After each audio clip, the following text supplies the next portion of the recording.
So, hello, everybody. It is me, Demetra K, and Lord have mercy. When I say Lord have mercy, I do mean Lord have mercy.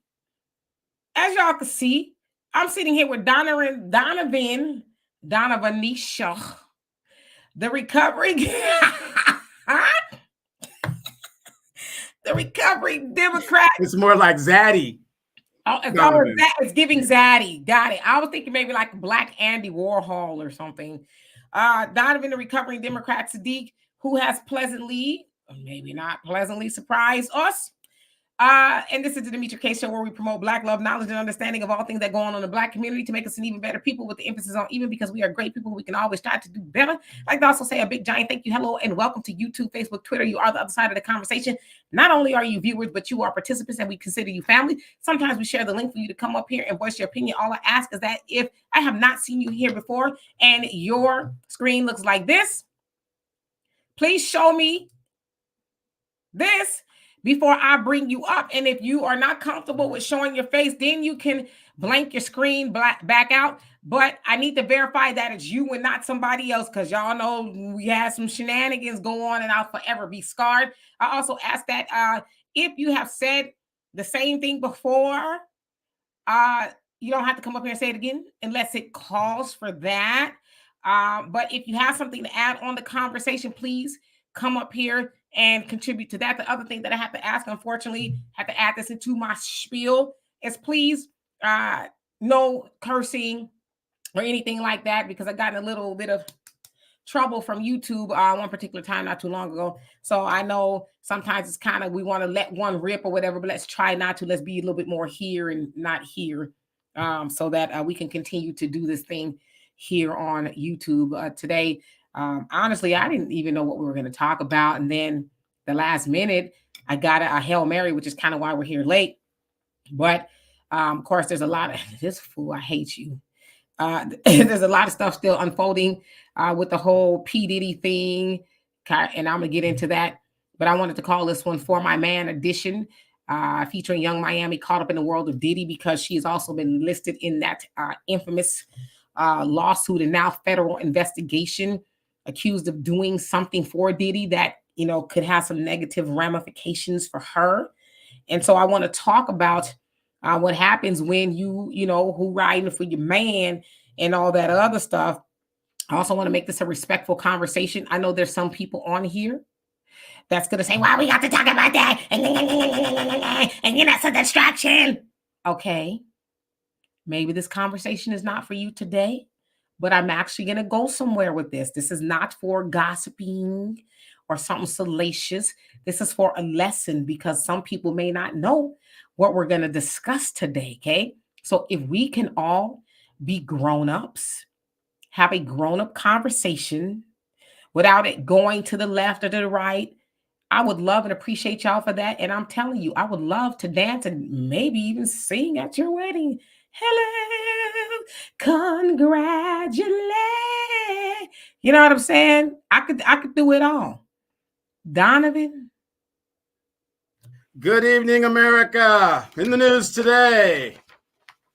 Welcome to the Demetra K Show. It is supposed to be the love show. I want you guys to understand, I'm on here to try to find a woman, and I'm using the same exact things that women use when, you know, they're trying to get a man. Now, if you think I look ridiculous to some men, some of you women look ridiculous, okay? This is to prove a point. If I looked like this, ladies, and I approached you, would you even give me the time of day? Probably not. You'd probably be laughing and joking and all that, you know, oh, how dare he, whatever the deal is. Some men, not all men, some men, we feel the same exact damn way. So we're going to go into a little Miami thing, a little bit different. So this ain't the love show today. I thought it was, but, you know, Demetra changed it up on me, but hold on. It's a little tight. Hold on. That means your scalp is itching. Yeah, my scalp's itching. Hold on. However they do it. All right. So I'm going to have little mannerisms and all that other stuff. So fellas, do you see what I'm talking about, fellas? When we put it back on them, oh, it's ridiculous. But when they do it to us and we say, hey, we don't like that. We don't want this. Oh, no, you got to accept this. Ain't nothing wrong with that. This is a protective style. I wear this so that my hair can grow, because you guys know I'm bald as, a cue ball. So according to you guys, this is supposed to help my hair grow.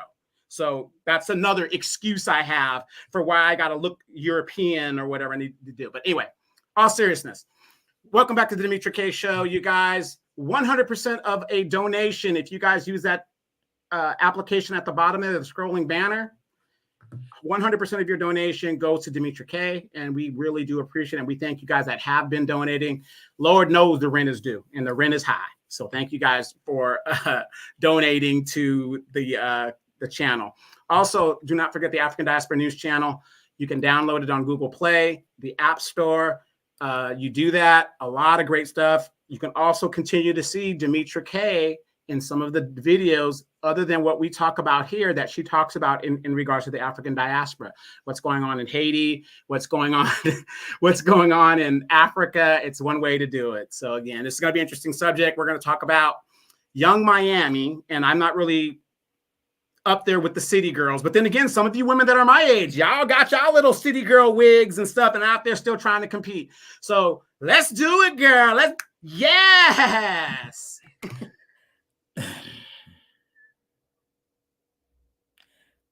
Donovan is joking. He's trying very hard to be funny.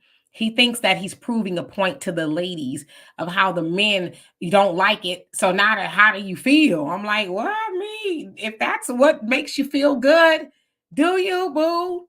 Do you? I mean, if you can't achieve it, weave it. You can't do it, glue it. If you can't grow it, sow it.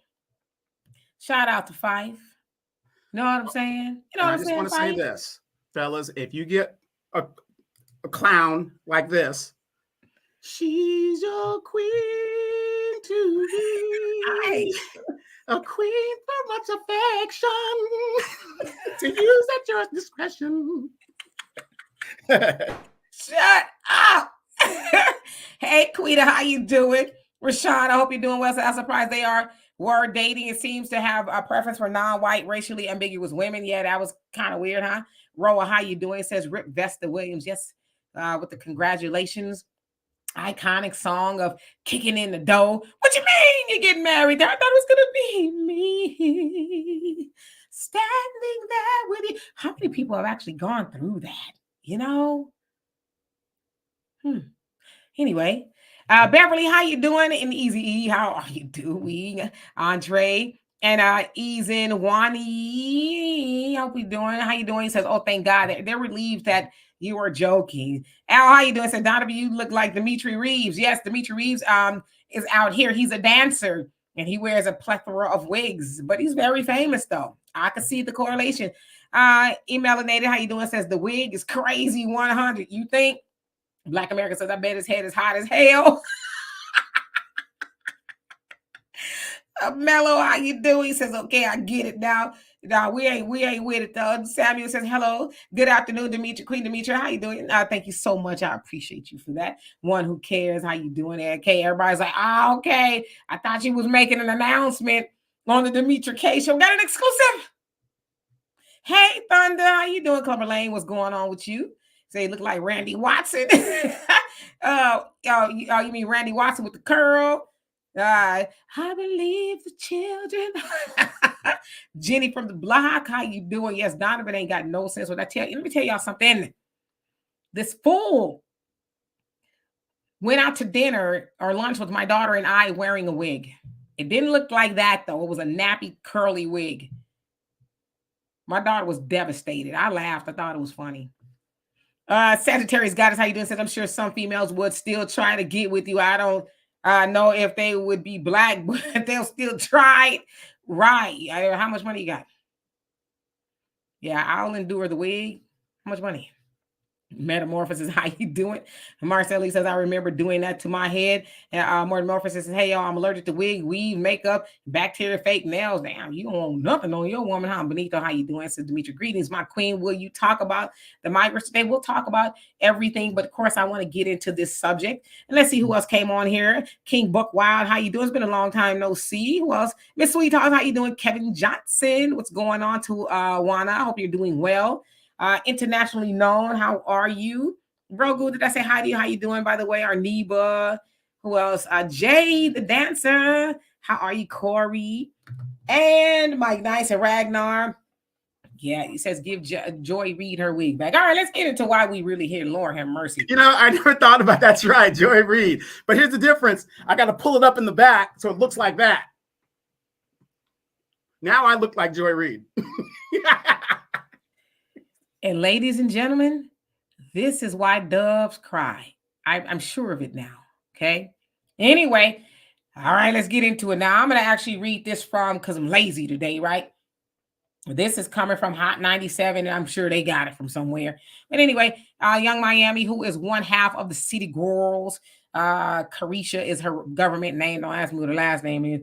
But anyway, they know as Young Miami, and she has been a girlfriend of Sean Combs, P. Diddy, for a couple of years now, and she may be 30 now. I'm not sure. Of course, I know P. Diddy is 54. She often bragged about all the money he was giving her, like $200,000 a month, bought her a Bentley, and just, spent a lot of money on her. Of course, it's no secret that P. Diddy also has other girlfriends and things like that. But of course, you guys know that there's been a lawsuit. Well, Diddy's actually faced a lot of lawsuits, most notably the one with Cassie Ventura. And last year, she dropped that major lawsuit that kind of took the lid off of everything. So this lawsuit was by a guy named Little Rod Jones, who was a producer, and I guess he worked with Diddy, and he got embroiled into a bunch of stuff. And so this edition, as I said, is for my man, and I'm going to tell you why. I'm going to read this to you really quick. It says new legal documents in Little Rod Jones lawsuit against bad boy mogul Diddy accuses Young Miami of trafficking let's call it a substance for YouTube purposes called Tusi for Diddy. According to the reports, the accusation arose during a discussion about Pharrell Williams, something in the Water Festival in Virginia. Allegedly, Diddy wasn't satisfied with the substance available at the event and requested pink substance, actually called pink cocaine. I'll say it once. That's the name of it. Also known as Tusi or Tucci, I guess, a mix of ecstasy and the other substance. Says the updated court documents adding 25 pages to Lil Rod's filings delve into Diddy's preferences for pink. It's claimed that Diddy obtained a substance from Brandon Paul. So that's the mule, the 25-year-old guy that was arrested and that's accused of supplying Diddy with a whole bunch of stuff. Okay, put it that way.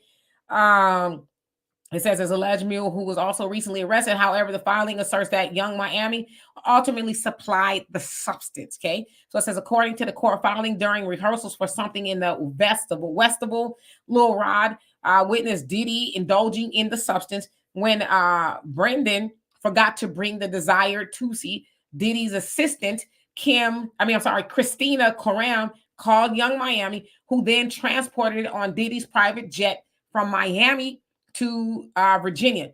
Brendan Paul tasked the City Girls rapper with transporting the substance after realizing his mistake.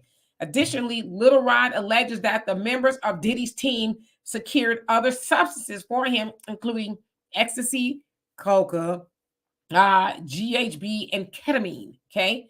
It says, despite the accusations, police have not linked the substances to Diddy. However, Paul was arrested at the Miami Opa Locka executive airport for the substance and another substance amid the ongoing investigation. While Young Miami has remained relatively silent about the situation, she responded to fans on social media after fans inquired about her whereabouts on X, and she says, right here, what's up? And so I wanted to do this for my man edition because there's a lot of women giving the feds, and we kind of talked about this yesterday a little bit, but since there's new developments, there's a lot of women giving the feds in prisons a lot of time for something that maybe they did or did not do for their man, right? We kind of talked about this a little bit, the ride or die chick. I have talked about a cousin of mine years ago. She had a boyfriend that was into some pretty gangster stuff, if you will. She was just riding passenger. He decided to, believe it or not, stick up a police credit union. They got caught. She gave the feds 14 years. She was just in the car with him. She was just in the car. She did all of those years. Never had a record, none of that stuff ever before. But she was there. And a lot of women go down for the count. And they're like, I didn't do anything. I didn't know. Well, ignorance of the law is no excuse. You should have known, right? So a lot of times they get it. How many of you guys have ever heard of or read the book, The Coldest Winter by Sister Soldier? I have read that. It's an excellent book. I've had my daughter, my niece, and a whole bunch of my friends read it. In fact, the book was so compelling. I read it in 3 days. I'm a slow reader, I'll just be honest with you, but I read the book in 3 days. He was a ride or die. Yeah, I read the book in 3 days, and Sister Soldier said it was fiction. I don't believe it. I think it was a true story to somebody. I won't give away the book. So, hey, Vince, you said you read it. One who cares, you read it. You said that's your all-time favorite book. Very good book. But I impress upon anybody with daughters and even sons to read that book, The Coldest Winter Ever. And I won't give it away for those of y'all who haven't read it, but the ending was so sad. It was kind of for my man, type of situation. And so when I think about a young Miami or any woman for that matter, who gets caught up with a man because I love him, he loves me, I'm going to do anything. I mean, because let's keep it real. Ladies, how many of you, I don't care how much money that sucker got, how many of you would have done what I just read if your man said, hey, I'm not happy with what they giving us here. Why don't you get on a jet and traffic that to me? Because oftentimes they get you for trafficking over every state, right? Or maybe that's a ground thing. If you drive through certain states, they'll sometimes get you for trafficking through every state. But how many of y'all would have done that for your man? Now, I guess, too, we also have to put ourselves in a, 28, 29-year-old mind frame who's enamored with a billionaire, because that's what Diddy is, billionaire. All that money, influence, and you're getting everything you want, and he's, putting you at the top of everything. So I'd imagine maybe there's a lot of temptation there. But I'm going to tell you guys a true story. And I've told this story before. Back a while ago, okay? It was a while ago. I had a boyfriend. And, he was pretty cool and everything. One day, he asked me to give him a ride to his friend's house. Okay, not a big deal, wasn't going far. He gets in the car, and he brings a big, hefty bag with him. And as we're driving, I'm like, what's that smell? Because I'm really green to a lot of stuff, right? Needless to say, the smell was of something that he had no business having. So I asked him about it. And he says, oh, yeah, that's what it is. And y'all know what smells that you ain't, is legal now. I'll say that. And he says, yeah, it's not a big deal. Just take it to my friends. The whole time we're driving that, I'm freaking out because I got a lot to lose. I'm trying to do things in life. And it wasn't that far, but it was the longest ride ever. Okay. Needless to say, when I took him back home, he could not reach me no more. He couldn't reach me no more. Because also what went through my mind is us getting pulled over. It's my car, right? Do you think he was going to say, oh, officer, no, leave this kind, beautiful, sweet, I'm just playing, but leave this nice young woman alone. I'm taking the responsibility. It was mine. Do you think he was going to say that? That was running through my mind. Like, this dude is not going to go, because I'm telling you, the bag was big enough for him and I to still be picking cotton somewhere, okay? So he was not going to say that belonged to him. He was going to pin that on me. And so I wised up very early on in life and said, oh, hell to the no. I'm not going to be keeping company with nobody like that. And I firmly believe that was God saying, I'm giving you a pass, young lady. Be careful of the company you keep. And I never made that mistake again. So I'm telling y'all my story because that stuff happens to people all the time. And there's a lot of women that are sitting in prison right now saying, I thought he was a nice guy. I didn't know. I was a college student. I was doing things in life and I got caught up. The law don't care. So I want to have a conversation about that. How do we impress upon, our young women and even men to make better decisions? Because believe it or not, there's men, we've heard all the allegations with Diddy. I'm sure there's a lot of men who are kind of in her situation too. There's too much money involved for me to say no. Yeah, I do it. Ain't nobody gonna know. And now we kind of know allegedly, right? Now I want to say this is all allegations, but Donovan, what say you? And then I'm gonna get into these comments. Well, again, what you're talking about is not unusual in our community. We've got uncles, great uncles, your great grandfather, we did a time in the pen and all this other stuff for, just doing dumb stuff. I mean, when you're a people that is at the bottom of the economic scale, you got to ask yourself this seriously. And let's use our logic. When women go and work at strip clubs or they go on the blade and they go stroll, what is the excuse that we give them? Survival mode. We give them survival mode. And that's the excuse that makes it okay, right? So when you're a people in general, Black people in the United States, you're at the bottom of the economic scale. Why do you think there's so much crime and stuff within our community within itself? I know there's crime in other groups. We're talking about our group. Because opportunity. There's not a lot of opportunity. There's not a lot of things going on. And so we're willing to risk stealing and going to jail, whatever, just so we can have certain things and, this, that, this, right? And we call it survival mode. And sometimes the risk is worth the reward in a lot of people's minds. And it just comes down to that. So again, when we look at other countries, let's say my home country, the Dominican Republic, there's not a lot of opportunity over there. There's not a lot of jobs over there. Let's talk about South Africa. Do you guys realize there's almost 3 million white illegal South Africans in South Africa working, and yet the majority of the Black population can't find work? So what do they have to do? They have to hustle. They have to do this. They're in survival mode. That's the excuse.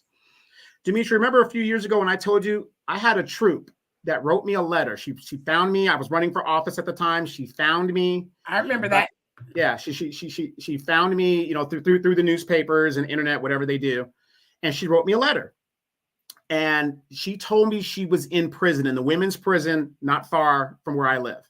There's a women's prison in Corona, or past Corona, whatever, Norco, whatever the deal is. Really, it's a Chino. It's really out in Chino, the Chino women's prison. And she asked me to come visit her. I went to go visit her. Now, this woman was in the Air Force. She gets out of the Air Force and she goes back to her hometown of Oakland, California. Falls in love with this Negro from the streets. He's hood. He's dangerous. Ladies like that. They like the perceived strong alpha male. Perceived. That doesn't mean he's actually it. He's perpetrating, because there's some of us that are strong. Like I said, Dimitri will tell you, I'm a chauvinistic, strong alpha male, unfortunately. But I'm an alpha male, period. I'm no different than Dimitri's father. I have the same foundations. And a lot of the fellas on here are strong alpha males. And she tells me the story. She was in the car with her man, and they robbed a Circle K. And she was just in the car. Now, for those of us that are in the military, when you do a felony outside of your military retirement, you lose all of your benefits. You lose all of them. Everything, it's gone. You have to go to a board and appeal it. It's a whole big messed up process. This woman did 11 years in prison, and she was just riding in the car. And then she told me when they were at the court case, when the court case was actually going on, he copped her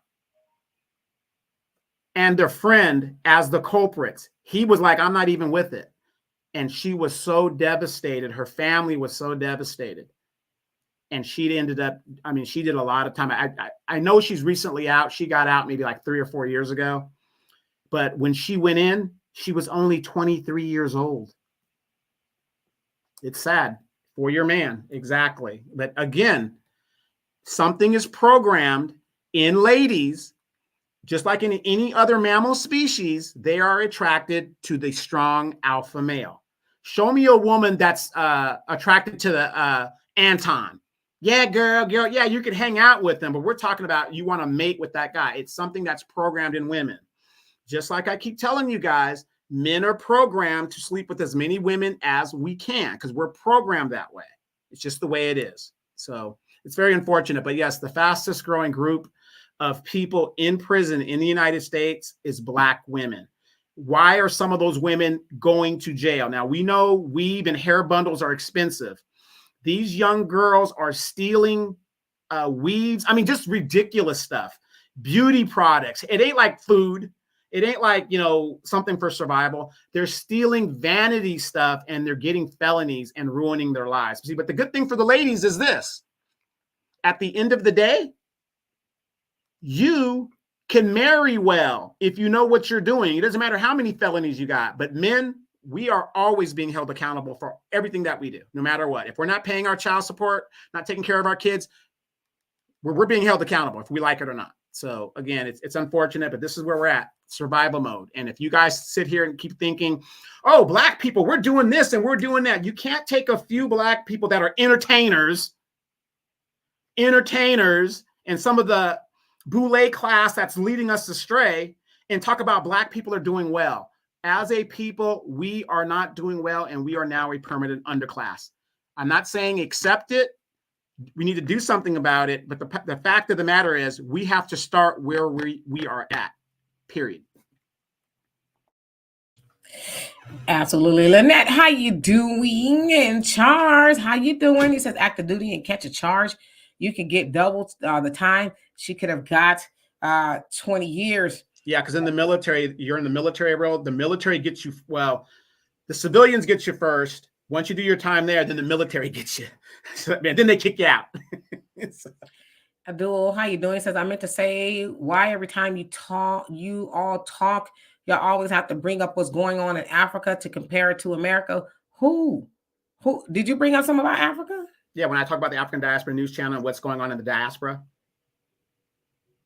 I always bring that up because Abdullah. I'm confused as Abdul. Why is that an issue? Yeah, but the bottom line is, Abdullah, what goes on over there? If they're using the playbook over there and you haven't seen the playbook and they use it over here, how are you going to defend yourself? That's why it's important to understand what happens over there affects us as well. All the corruption that's going on in Africa and those Black leaders that control everything over there under the guise of white supremacy, what are our Black leaders doing here? Do you see the playbook? It's the same exact thing. So if you don't know that, we still got a problem. But anyway, that's why we do.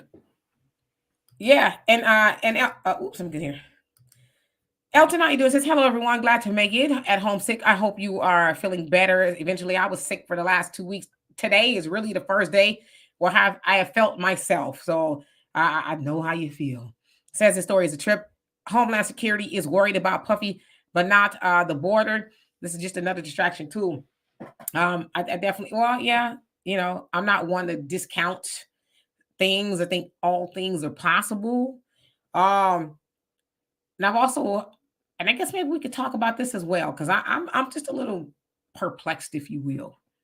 I've seen a lot of conversation around Diddy being a powerful Black man, and everybody is celebrating his potential demise. And why are we not sticking behind a Black man? Why are we always, rooting for a Black man to fail? And I'm thinking that's kind of a flawed question, because it almost says because he is Black and he's powerful, if he indeed has done those things, that he should get away with it because he's black and powerful. And I'm like, when I hear people make that argument, it's like, do you hear what you're saying? That doesn't excuse anybody and say, well, you know, Harvey Weinstein and Epstein. Y'all hear what I said? I said Harvey Weinstein.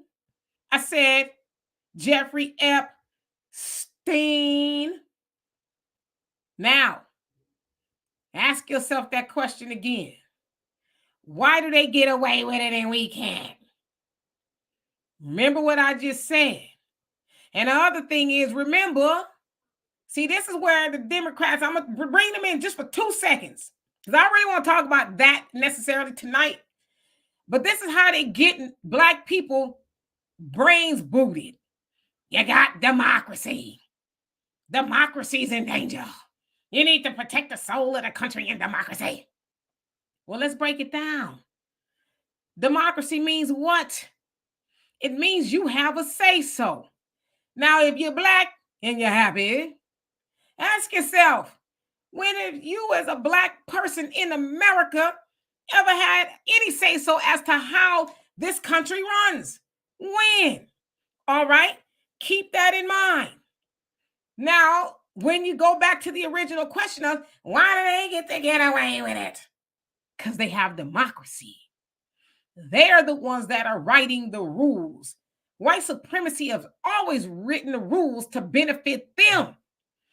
Dred Scott said so many years ago, that decision, and that Dred Scott decision, rather, the black man ain't got no rights that a white man is bound to respect. He don't have no rights. Now, I know they tell you you do. They say you got civil rights and you got the right and that. You ain't got no rights.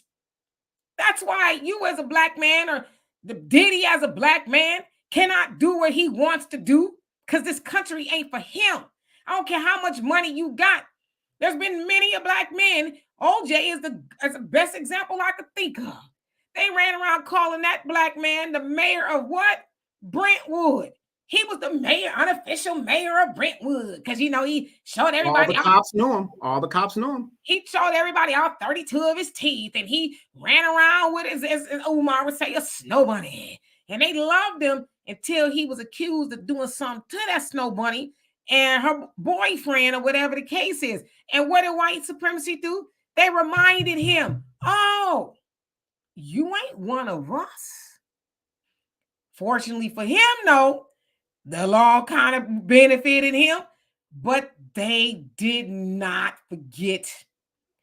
They found OJ guilty of all 13 of those charges of stealing his own stuff. And they got his behind, didn't they? So what I'm saying to you is, anybody who thinking because Diddy is black and he's powerful and he's a billionaire, and why y'all mad at black people? Black people ain't did that to Diddy. Black people don't have the power to say, well, we want Diddy. If they want you, they gonna get you. And if you've been riding dirty, you've been doing things you ain't supposed to be doing, as I said yesterday, everybody's got to pay the piper. So him being a black man that's got money does not absolve him of having to get away with things. But always remember, this system does not benefit you. So if you out there wanting to do some stuff you ain't supposed to be doing, and you say, well, this white man got away with it, look in the mirror and do a reality check. You ain't white. Quick question. Why is it that entertainers have so much power in our community? He's an entertainer. I don't give a damn. What Diddy does not affect my life. Other than a few albums that he might have put out or produced, he has no impact on my life. He doesn't raise taxes. He doesn't put money in my pocket. He doesn't affect me like that. But yet we put so much emphasis on these entertainers that really have no power. Really, Diddy does not have any power because he's under Clive Davis. He's a face in a genre, R&B, rap, whatever you want to call it, that brings money to Clive Davis. So he really has no power outside of the little niche that he has. What are some of the biggest producers we've had, or entertainers that we've had in our community? Prince had Paisley Park Records, and you had Jimmy Jam and Terry Lewis that came out of that. You had Morris Day. You had LA and Babyface. I mean, you could name these producers, but it was a niche market to keep money flowing to those record companies. So Diddy, being whoever he is, he doesn't affect our lives when it comes to putting money in our pocket. He really doesn't. I just always wondered, when you go to the average white person and there's an entertainer, he can have his opinion, whatever, but he has no effect on anybody's life other than maybe a hit song or whatever he's doing. So I just would never understand how we give these entertainers and athletes so much sway when it comes to our lives. Yeah, and Corliss is going to come up in just a minute, but we talk about So Marcella, and how you doing that? It sounds scrumptious too, what you're making for dinner. Some fish, love fish. Says don't forget about Hugh Hefner. They go and dig up Michael Jackson, but not Hugh Hefner. They had all them underage children that had all underage children at home. Again, Hugh Hefner is one of them. Now, if you really study Michael Jackson wasn't just somebody who was dancing around, twirling, singing. Oh no, he was a very deep brother. Y'all know he rolled with the Nation of Islam too. They was in security. Y'all listen to the things that Michael Jackson would say. Michael Jackson was very woke. And at one point in time, Michael Jackson decided to stop playing ball with them. And they thought, because let's keep it a buck, Michael Jackson is the most influential man. I don't care what nobody say, walking the earth and not working the earth, because how is it that these children who weren't even born when Michael Jackson was alive, or they were born after he died, rather, they love Michael Jackson. It's amazing to see a baby or a small child singing Michael Jackson and, all wrapped up into Michael Jackson. So I say that to say Michael Jackson may have at one point in time been on the talking points, but he got off. And so we know why he is not here anymore.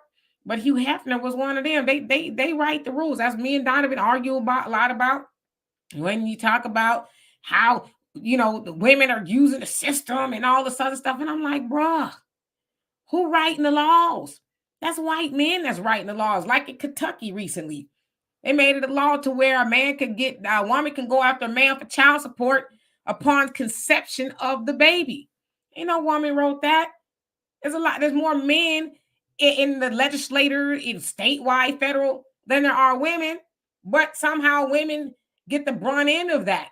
If men were really concerned about how men are being treated and what they're going through, why they writing laws that predominantly harms men. So they are in control. So, we can bring up all the examples of all of them that got away with it, but the system was doing the job for them. And it's actually doing the job for you, because the system was actually written to harm you, to hold you accountable. Them, no. Wholeheartedly agree. I mean, I wholeheartedly agree. The bottom line, when it comes down to it, is it's their system, and they're going to do what it is that they need to do to uphold white supremacy. And we got to, really start looking at it and saying, what are we going to do to save ourselves? Corliss.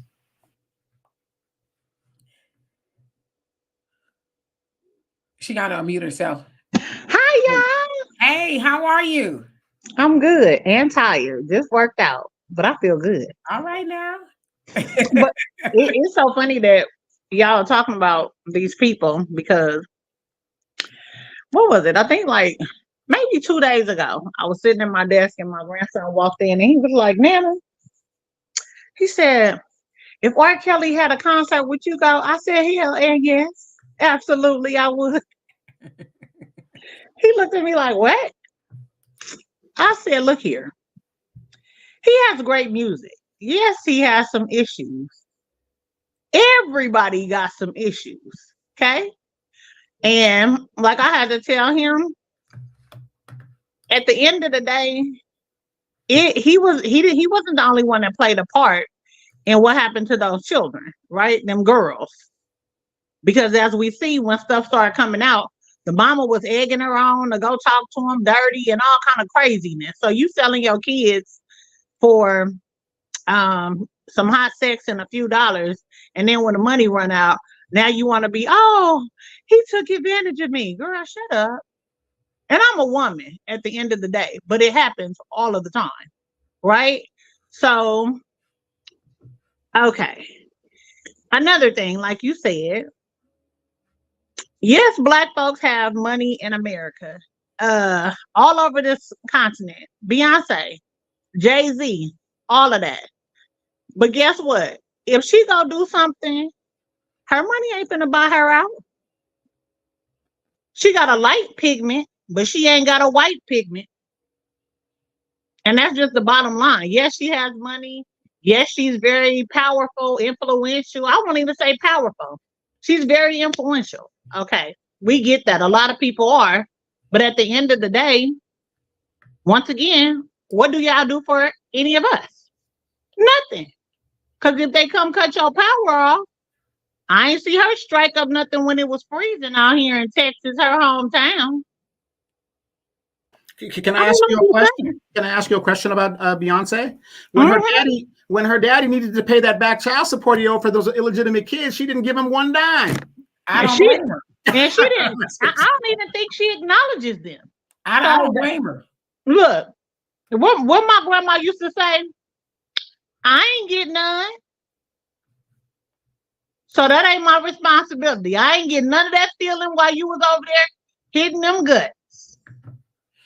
Ain't got nothing to do with me. And let me go to this comment here. And thank you, Corliss, for joining us. And I'm going to share the link too. If anybody else wants to come up here, again, let's have a respectful conversation. Let's not curse, because like I said, I got not too long ago. All right, so let's see. Marcus, I want to go back to your comments. It says, so we focus on Black men because white men are untouchable. Again, who is this we? Who is this we? We don't have any power to hold anybody responsible. So when you say we, you're talking about with the FBI, the feds, and the Homeland Security, because that's who's, looking into Diddy, if you will.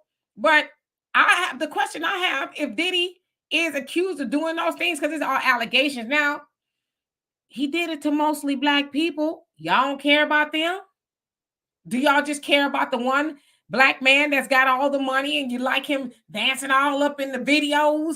Y'all, that's who y'all care about? Y'all don't care about the alleged Black victims that he has?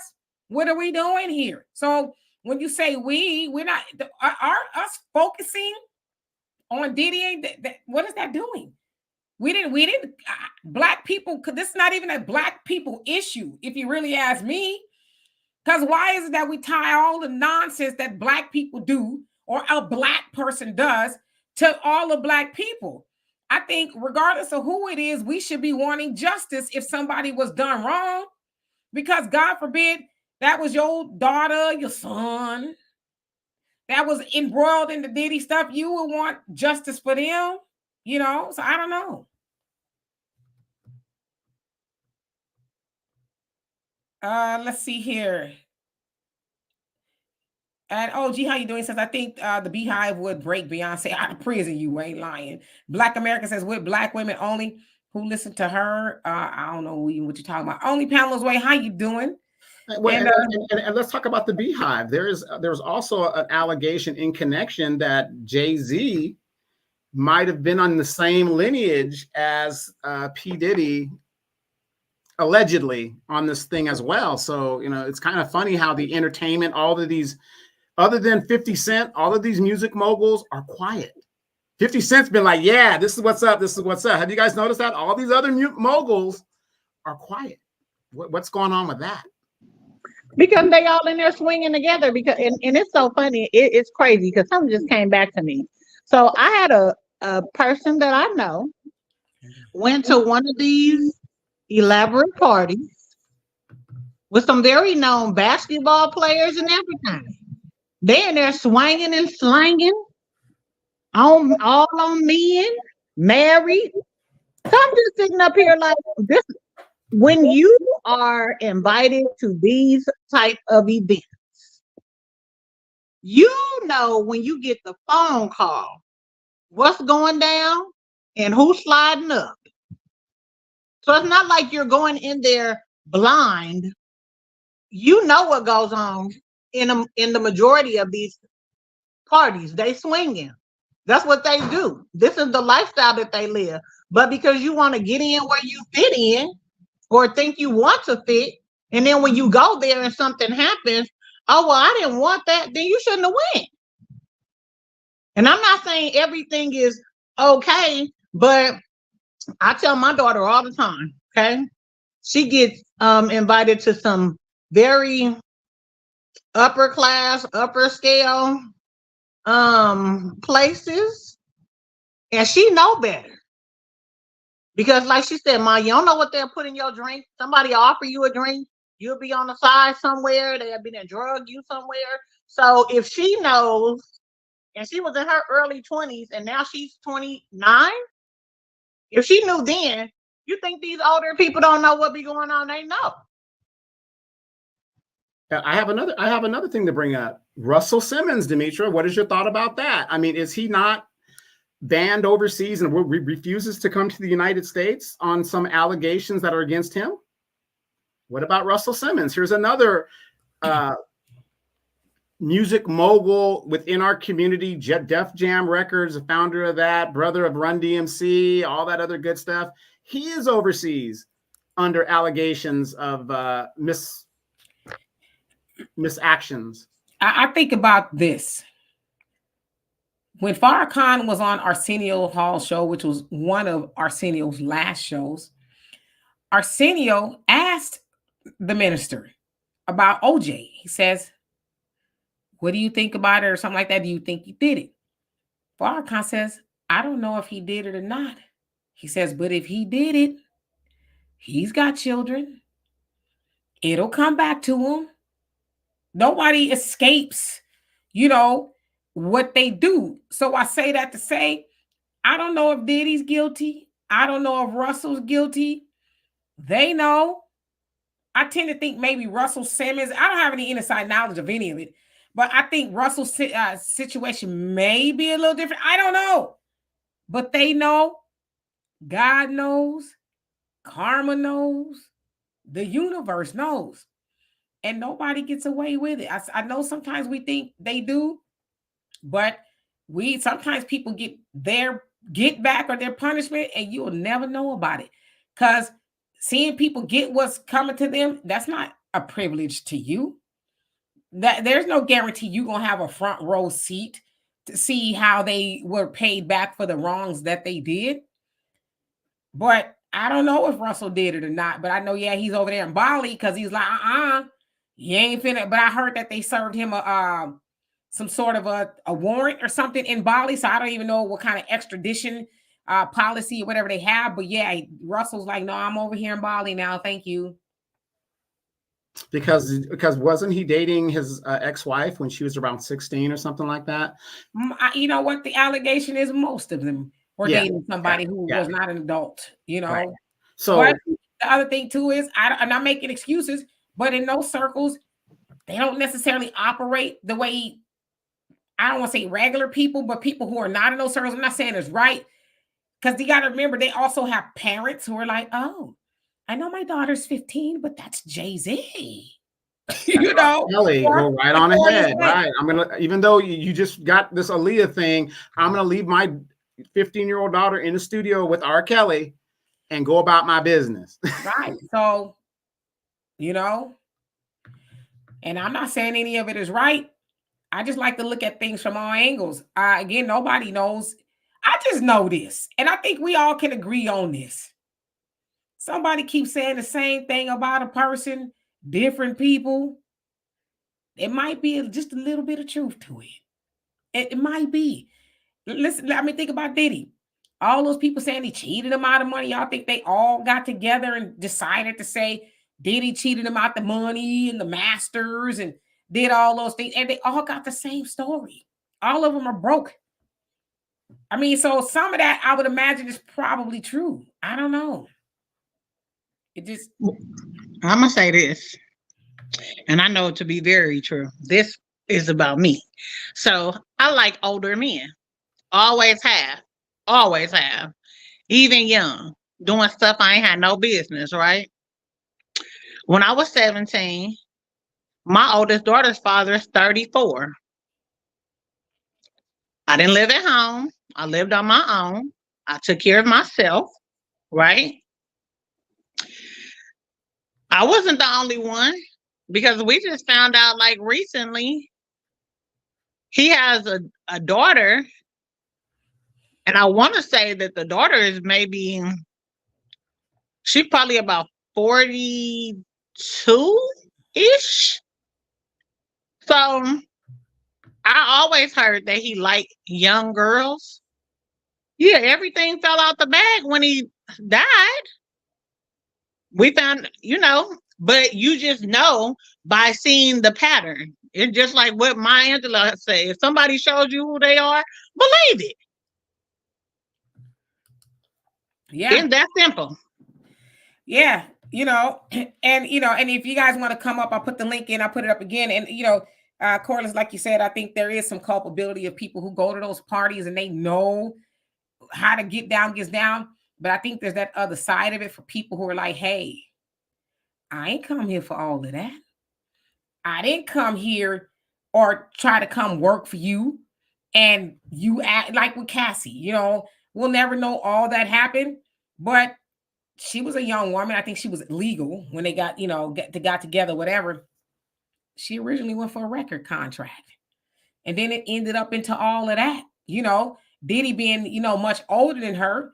I think we have to put into account, I'm one of those people, I don't like to throw terms around loosely, because I think we do that. When I say we, society, we do it a lot for things like there's a habit of calling people toxic. Oh, he's toxic. It's like, is he really toxic? Or, or they was groomed. That's another term people, I think, loosely throw around. But I think in her case, just knowing kind of what we heard, I think Cassie was groomed. So I say all that to say, there's some people who maybe didn't know. Or there's some people who maybe have gone to a party, because there's been people who said, hey, I went to one of his parties. Torre, as a matter of fact, he just came out. I guess he was talking to Joy Reid. Torre is a journalist. He says, I know Diddy. Years ago, I had a nephew who wanted to intern for something. And he said, I personally called Diddy and said, hey, my nephew wants to intern.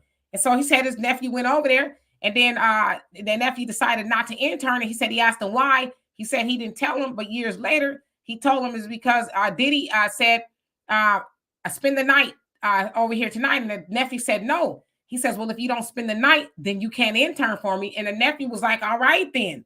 So, and this is, somebody who's pretty reputable who said this about Diddy. So my point is, I don't know if Torre knew. I doubt that he would send his nephew over there knowing that about Diddy. But that the nephew got over there, I came to intern. I ain't come to spend the night with you. So that, what I'm saying? So that kind of, we got to think about the people who maybe groomed or coerced. I don't know. I don't know. He was thinking about a different intern. Girl, you better. Right. But the other thing, and listen, I ain't saying people should, because my mama had this saying that says all money ain't good money.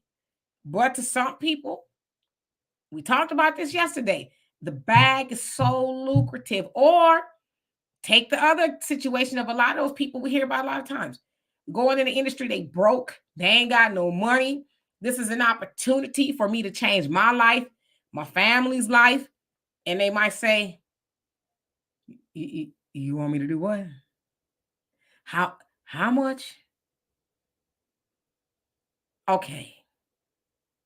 And in a sense, you sell your soul, for some change, I guess, essentially. So there's a lot. But that's just like with these lawsuits too, right? So and I'm gonna say this out loud. You can't even trust the people that you hire to represent you. And that's very sad to say, but it is very true. And I'm saying that because, like, I went back and read a contract that I signed, right? Being represented. And had I known what it said, I would have never in my right mind ever signed that. But listening to somebody that I hired to represent me, feeling like they had my best interest when it really wasn't, not a good look. So now we have to reverse the wheel and go back and fix the problem that should have been solved years ago, right? And that's just like with people. You can't trust everybody. I just had something come up like recently, and I'm just like, what? Somebody I trusted, like I trust Donovan. Not saying anything bad about you, Donovan, but that's the type of trust that I had in this person to come back and find out like something. Oh, wow, you got down like that? You know what I'm saying? Just to say that you can't, you have to be very careful with who you actually have in your circle. And some of the people that are the closest to you be the scariest. And they'll sell your soul right with you and wipe them up underneath you, and you wouldn't even know. Hi, Shan. And I want to go back to this question here. Again, I put the link in the comment section if y'all want to come up. Thunder. You say, why do we never hear stories about the women taking advantage of these young boys? Oh, we hear them. Yes, we do. We hear them, but I'm gonna tell you why. And Corliss, you tell me if I'm wrong. Because society and even men. Let me give y'all two examples. Okay. You hear about a young girl that was, assaulted, if you will, by a male teacher. He needs to rot in hell, and he does. Don't get me wrong, he do. Okay. You hear about a young boy whose female teacher was, where was the teachers at when I was young? Where was they at? Right?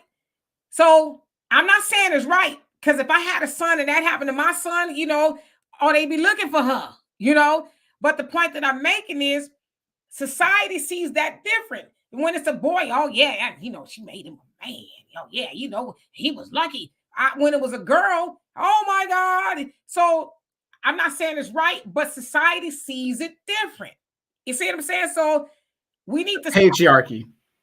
Well, it's because it's mostly men who, yeah, man. Oh yeah, your teacher was fine too. I wish they had teachers like that when I was. See what I'm saying? So as a society, we need to normalize it being wrong for the boy and the girl.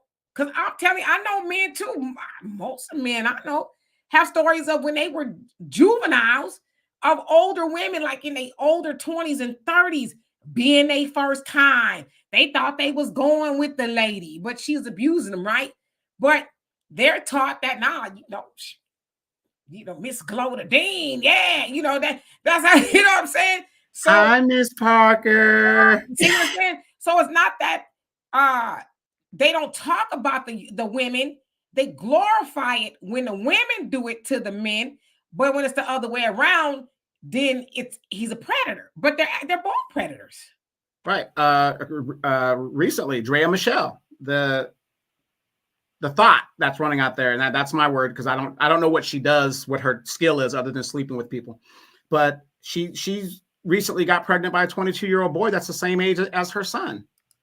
Nobody's outraged by that. No, I mean, people are like, but nobody's outraged by it. It's like, oh, well. But that's not true. There are some people who are outraged. There's a lot, probably way more people are like, well, they grown. Because I'm telling you, if that was my 21-year-old son and he brought her home, guess what? She wouldn't be coming back no more. You ain't sitting at my table. Take your grown tail somewhere and get with somebody else, somebody daddy. But you can't get with my son. What you doing with him? Because especially if he got that kind of money, I know you with him because of the bag, but I don't know what kind of parents he got.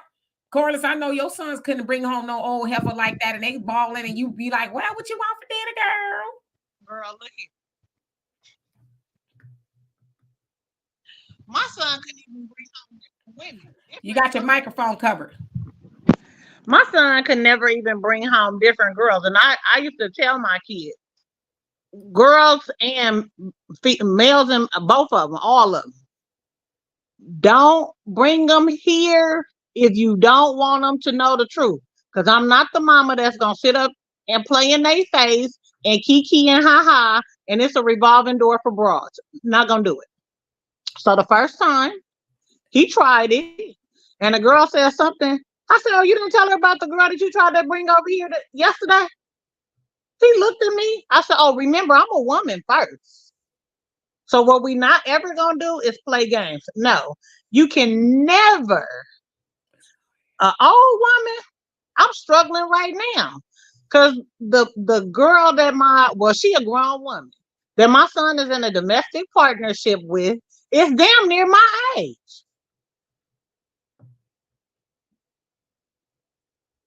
Okay. So how you think I feel with her calling me mom? Girl, what? I'd be like, ma'am. Like, really? And she I don't know. She's a nice person, but y'all know my son's situation too. So you get why. But at the end of the day, I'm struggling because I'm just like, why? What did he say? Boys will be boys. Well, he's saying that's how people see it when it's a man or a boy with an older woman. Boys will be boys, and Well, just like the nanny. Do y'all remember the nanny? And this was just recently. The nanny had a baby, and or the babysitter or somebody. I think she was the nanny.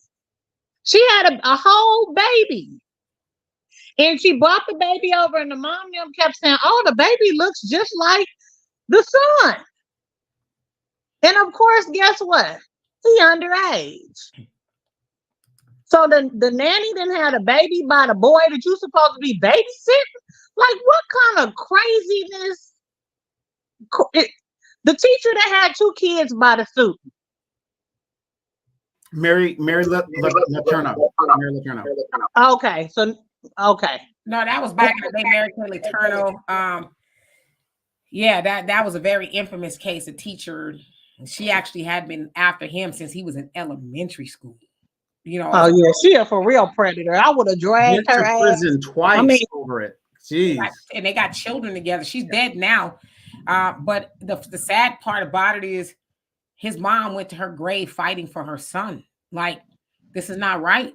She, she's done this to my son, and because he was 13, took his childhood from him. Yeah, he was 13, and she went to prison. So the mom was like, I'm stuck raising, my grandchildren. What does my son know about raising kids? He's 13. Right. Yeah, I don't get it. Well, in the Black families, they ain't talking about it. Well, not too many of them. Well, here's my question. Okay, we've got the Diddy side of it. So let's talk about what's her name? Young Hoodie, Young Groupie, Who? Young Miami. Oh yeah. So what is her aspect in regards to what is going on? I know we already done the the aspiration of her. She's going down a path that she can't do. What can she do now to kind of get out of this? I mean, and to deter other girls from getting involved in situations like this. Hey, she already in it. Ain't nothing she could do to get out of it unless she turn in state's evidence, or maybe she's gonna be a witness or something. But something like that. You know what I mean? And if she for my mean, she may not. I don't know nothing. I don't know. She may not know nothing. She may very well not even be involved. I don't know. Nah, she gonna get up there and be like, I'm so high. Can I get a bottle of water? That was a gangster move right there, wasn't it? Right, I don't know nothing. But wasn't she the one that was like, I like golden showers, blah blah blah? He backed her talk show or something. She had a baby. Isn't she back with her baby dad? I don't know. I don't know. I don't even know who this girl is. Yeah, so. I don't get that deep. I'm just talking about what's evolving. I don't know nothing about her. My daughter, she calls herself a professional city girl, so she probably knows more about it than I do. And I saw, and ma'am, how you doing? Wait, I'm gonna cut you off. Forgive me, 256 said, don't. And I think this person summed it up. Don't be a city girl and learn how to be a grown woman. I mean, I don't have a problem with a person being a city girl. If you're young, You know, the father would. I mean, we was all some when we was young. We may not have called the city girls. You know, we might have been Liddy in the city. I don't know. You know what I'm saying? We was something. We was young, and you know, as my daughter say, young, hot, and turnt when we was younger. You know, but yeah, when you could be an older woman or whatever, yeah, you probably dignify yourself a little bit. But I don't have a problem with her being a city girl. I would have. What's a city girl, y'all? What's the city girl? Because see, I'm lost. Hold on a second, Deanna. We need your expertise here. Because I'm a city girl, but I don't know what y'all city girl means. The father would have a problem with his daughter being a city girl. Most fathers would have a problem with that because all that is home. We need a definition. You're floating the city girl. Yeah. Wait a minute, y'all. Wait before she give us a definition. That's really good. See, when we used to say city girl, that means we from the city. Period. Y'all didn't change the definition. Say it again. I said period. She said period. That's what it means. Oh, period with the T at the end, right? Said period. Period. That's what a city girl means. Oh, okay. Because I'm like, they didn't change the word. Someone said that the definition to me. Can y'all hear her? What's she saying? Okay. I said the definition to me of a city girl is someone who is from the city, who is used to not fast like trifling, but a faster paced lifestyle, not this slow country stuff. Oh, okay. She's used to shaking and moving. That's what I thought it means. Shaking and moving. What does shaking and moving mean? She out in the city. So she's in the street. She's in the club. Let her tell you. She's shaking her ass. Giving the BBLs. You asked to let her tell you. Yeah, okay. She's out in the streets, whether she got the book club at the bar. She had yoga on Sunday. She know all the best places to get her espresso martini from. She know all the good sushi places. She know where the niggas be at day brunch. I didn't say she was hooking. Yeah, well, I'm very sure that's part of it, but it's not. I mean, are you a city girl? Would you know? Well, she's with P.Diddy. One of them's with P.Diddy. Have y'all ever seen Sex in the City? Those are city women. Girls. It's like they were city girls, city women. They were out in the city doing. The City is the original city. Yeah, I would agree with that. They are considered the original city girls. I think Corey's is frozen. Black America, long time no see. How you doing?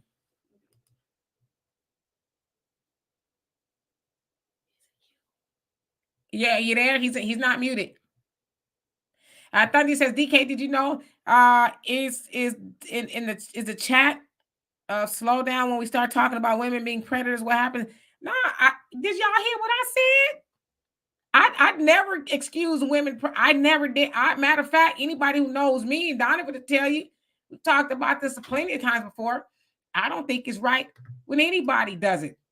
But I'm saying the energy is different when it's a man, a little boy, a minor, having an experience with an older woman, because typically he gets a pat on the back for that behavior. Man, yeah. But of course, if it's an older man with a younger a girl, then yeah, it's like, oh, he's a horrible person. I'm one of those people, and I've never wavered from this, that think that whether you're a man or a woman and you're messing with somebody who's underage, you are a predator.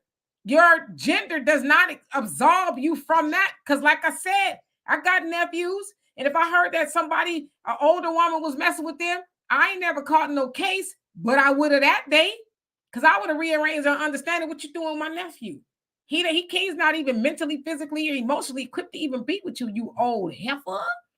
That'd have been me. I would not be one of those people, those parents that heard my son. Hello, can you hear me, Miss D? Yes, we can. Hold on 1 second. I would not be one of those mothers or aunties that heard that a teacher did something today, a female teacher did something today, son or whatever, and be like, well, nah, you getting reported after I beat your, you know what I'm saying? So I've never said that it was all right for a woman to do that to a little boy. I've never said that. Black America, we can hear you. All right. Good afternoon and hello. I just wanted to say thank you to Corliss, for coming up. The ancestor said he dropped it. He it dropped was not me. That what I did not do that in Metamorphosis. No, he wasn't on child support. He's a kid. The mother, Mary Kay Letourneau, actually went to prison twice because she violated the stay away order. Ended up getting him pregnant by him again. So they actually had two children, and then she's one of the most notorious female predators in modern day because she preyed upon that little boy, you know, and messed him up. Yeah, and then when he became of age, they got married. But even doing that, because he missed his childhood, it really messed him up. He's messed up to this very day. He is. He really is to this day, grappling with all of that, you know. And like I said, his mom, she fought to the death to try to get her son away from him. Hey, Avenged Ancestor, how you doing? Hope you're doing well. Pop, what's going on with you? Forgive me. 265. And how you doing? Once again, he says, once you have children, we have to become so women. I also saw somebody, and I wish I knew it was. I see your name, and eventually, but you said that as far as Jalen Green, 22 is not a boy, it's a man. Yeah, but he's a little boy to me. And I'm not saying that to be disrespectful, but I'm 53 years old almost. I couldn't see myself. What would I do with somebody? You were a little boy to me at 22. Whatever would we do? Even if I was a 40-year-old woman, what am I going to do with a 22-year-old boy? What are we going to talk about? Pokemon? Legos? Do you still play Atari or PlayStation, whatever you know? Are you? If he don't know what Atari 5600 or what is Atari 3200, whatever 2600. Atari 2600. You don't know what Atari 2600 is, but we can't talk. Okay, you don't know how to play Pac-Man with the joystick. Miss Pac-Man. Yeah, that's for the ladies. When they made Miss Pac-Man more popular. You don't know how to play Breakout. Asteroids. Breakout. Yeah. Frogger. You don't know how to play Asteroids, then you can't talk to me. I'm just saying. So I know 22 is chronologically a man, but how many of y'all would want a grown woman getting knocked up by your 22-year-old, essentially a boy? Y'all wouldn't like that. Y'all wouldn't be able to, wow. Well, you know, but here's the sad thing. Within a lot of communities, especially ours, you always see the parents, mostly the single moms, whatever, they're just so accepting when they have a new grandbaby and the daughter's only 15 or 14. I mean, there's not much you can do at that point. I get it. But the point of the matter is, it's like there's no repercussion for it. You know, there's like, okay, well, no big deal, you know, and then the girl brings another baby or the son, especially the sons. The son has 4 babies out there with 3 baby mamas, and the mother is just like, well, you know, there's nothing I could do, you know, No, don't co-sign on that crap. You just tell him, I'm not helping you, I'm not doing this, and maybe he'll stop doing what he's doing. Yeah. And Vince, y'all talking about the definition my daughter gave. Sex and the City is probably one of my favorite shows. I've watched it a copious amount of times, all 6.5 seasons, if you will. I just love the show. In every way, shape, or form. There's a new show called and just like that, it's a spinoff. They brought it back. I love that too. But that's not Girlfriends. You don't like Girlfriends? No, I watched Girlfriends a couple times, but Sex and the City was my thing. You know, it came out in the 90s. You know, and it was just, it's a great show. It's one of the most iconic shows to me. But that's to me what a city girl is. They were in the New York City, Manhattan, you know, the 5 boroughs or whatever, and they were doing, you know, city life, clubbing, brunch, and breakfast, and shopping. And did they also have jobs? By the way, did they have jobs? They all had jobs, right? Okay, but I don't know. Like I said, I don't necessarily have a problem with the city girls, because when I think of a city girl, I think of a young woman who's probably not married, who's living her life. You know, now I know it has some negative connotation, but I don't necessarily think there's an issue with a person being a girl of the city or whatever the case is. So I don't know. I mean, again, that's from a woman's perspective. Men, how many guys would want your daughter to be city girls? That's all I'm going to say about that. Most guys would be like, nah. But again, y'all definition of y'all definition of city girl is from what y'all have seen. Maybe on the video stuff, but city girl is not a new term. Y'all are ascribing it from that of Carisha and JT and the stuff they're talking about. But city girl is not a new term. They even got even there's men that say I'm a city boy, just like there's a country girl or a country boy. So it just men don't say we're city boys. We don't. Oh, that's a damn lie. We don't do that. Yes, Real men don't do that. Real men don't do that. I've never heard the term. Hey man, I'm a city boy. What? If so, who said it in the chat? Because she said somebody said it in the chat. Let's see. Let me skip down because I know I'm behind. Acknowledging everybody. I love to get you guys' comments, but let me catch up. And Samuel, how you doing? Says Demetri Donovan, did he a fool? My daddy. My dad rather told us years ago that if you don't put yourself in that awkward situation, you don't have to worry about it. That's what I'm saying. If the feds run up in your house, come on in. I'm a city boy, LOL. Yeah, so somebody in here said they was a city boy. And that's not a negative term. But yeah, it's now I guess is made to something else. I don't know. Vince says, of course, we'll put these young boys on child support, forcing them to work much earlier in life. That's never brought up. Yeah, it should be talked about. Michelle, how you doing? Says, I agree, Demetri. He's a boy. His body ain't mature, even mature. Yeah, his mind or any of that kind of stuff. And this grown woman who's groomed him, I think grown people can be groomed too. It's not just something for children. I think she's definitely groomed him. And Dwayne, how you doing? Says, I remember one of the our school teachers got pregnant, went to jail, and after she got out, they got married. Yeah, that's married Kayla Turno. And I forgive me, I don't remember he's a man now, and maybe it's good I don't remember his name because he's very traumatized by that. Mogul, you say women with the wrong mindset will mess you up. They've been messing up people ever since Adam and Eve. Well, Adam let her. I beg to differ because Adam is the head of the house and not the tail. So he should have took charge and been like, look, girl, we ain't eating the apple because apple, pear, whatever piece of fruit it is, you will not blame the woman when the man is supposed to be the head, the lead, the provider, the protector, the enforcer. So, he should have manned up and been like, No. I have to disagree with you. The story that I read on that incident, Adam was nowhere around. He was out in the fields or doing something. Eve was by herself. Adam was nowhere around.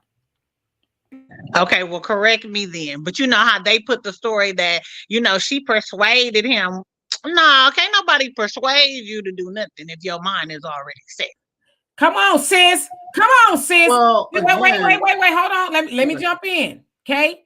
Because we talk about eating. Listen, y'all know how I feel about the Bible. I think a lot of it is true, but let me shut up before I get struck with lightning. Listen, y'all talk about this man, and Lord knows I ain't trying to go there, but y'all talk about this man being the leader, the head of the household, and all this other stuff.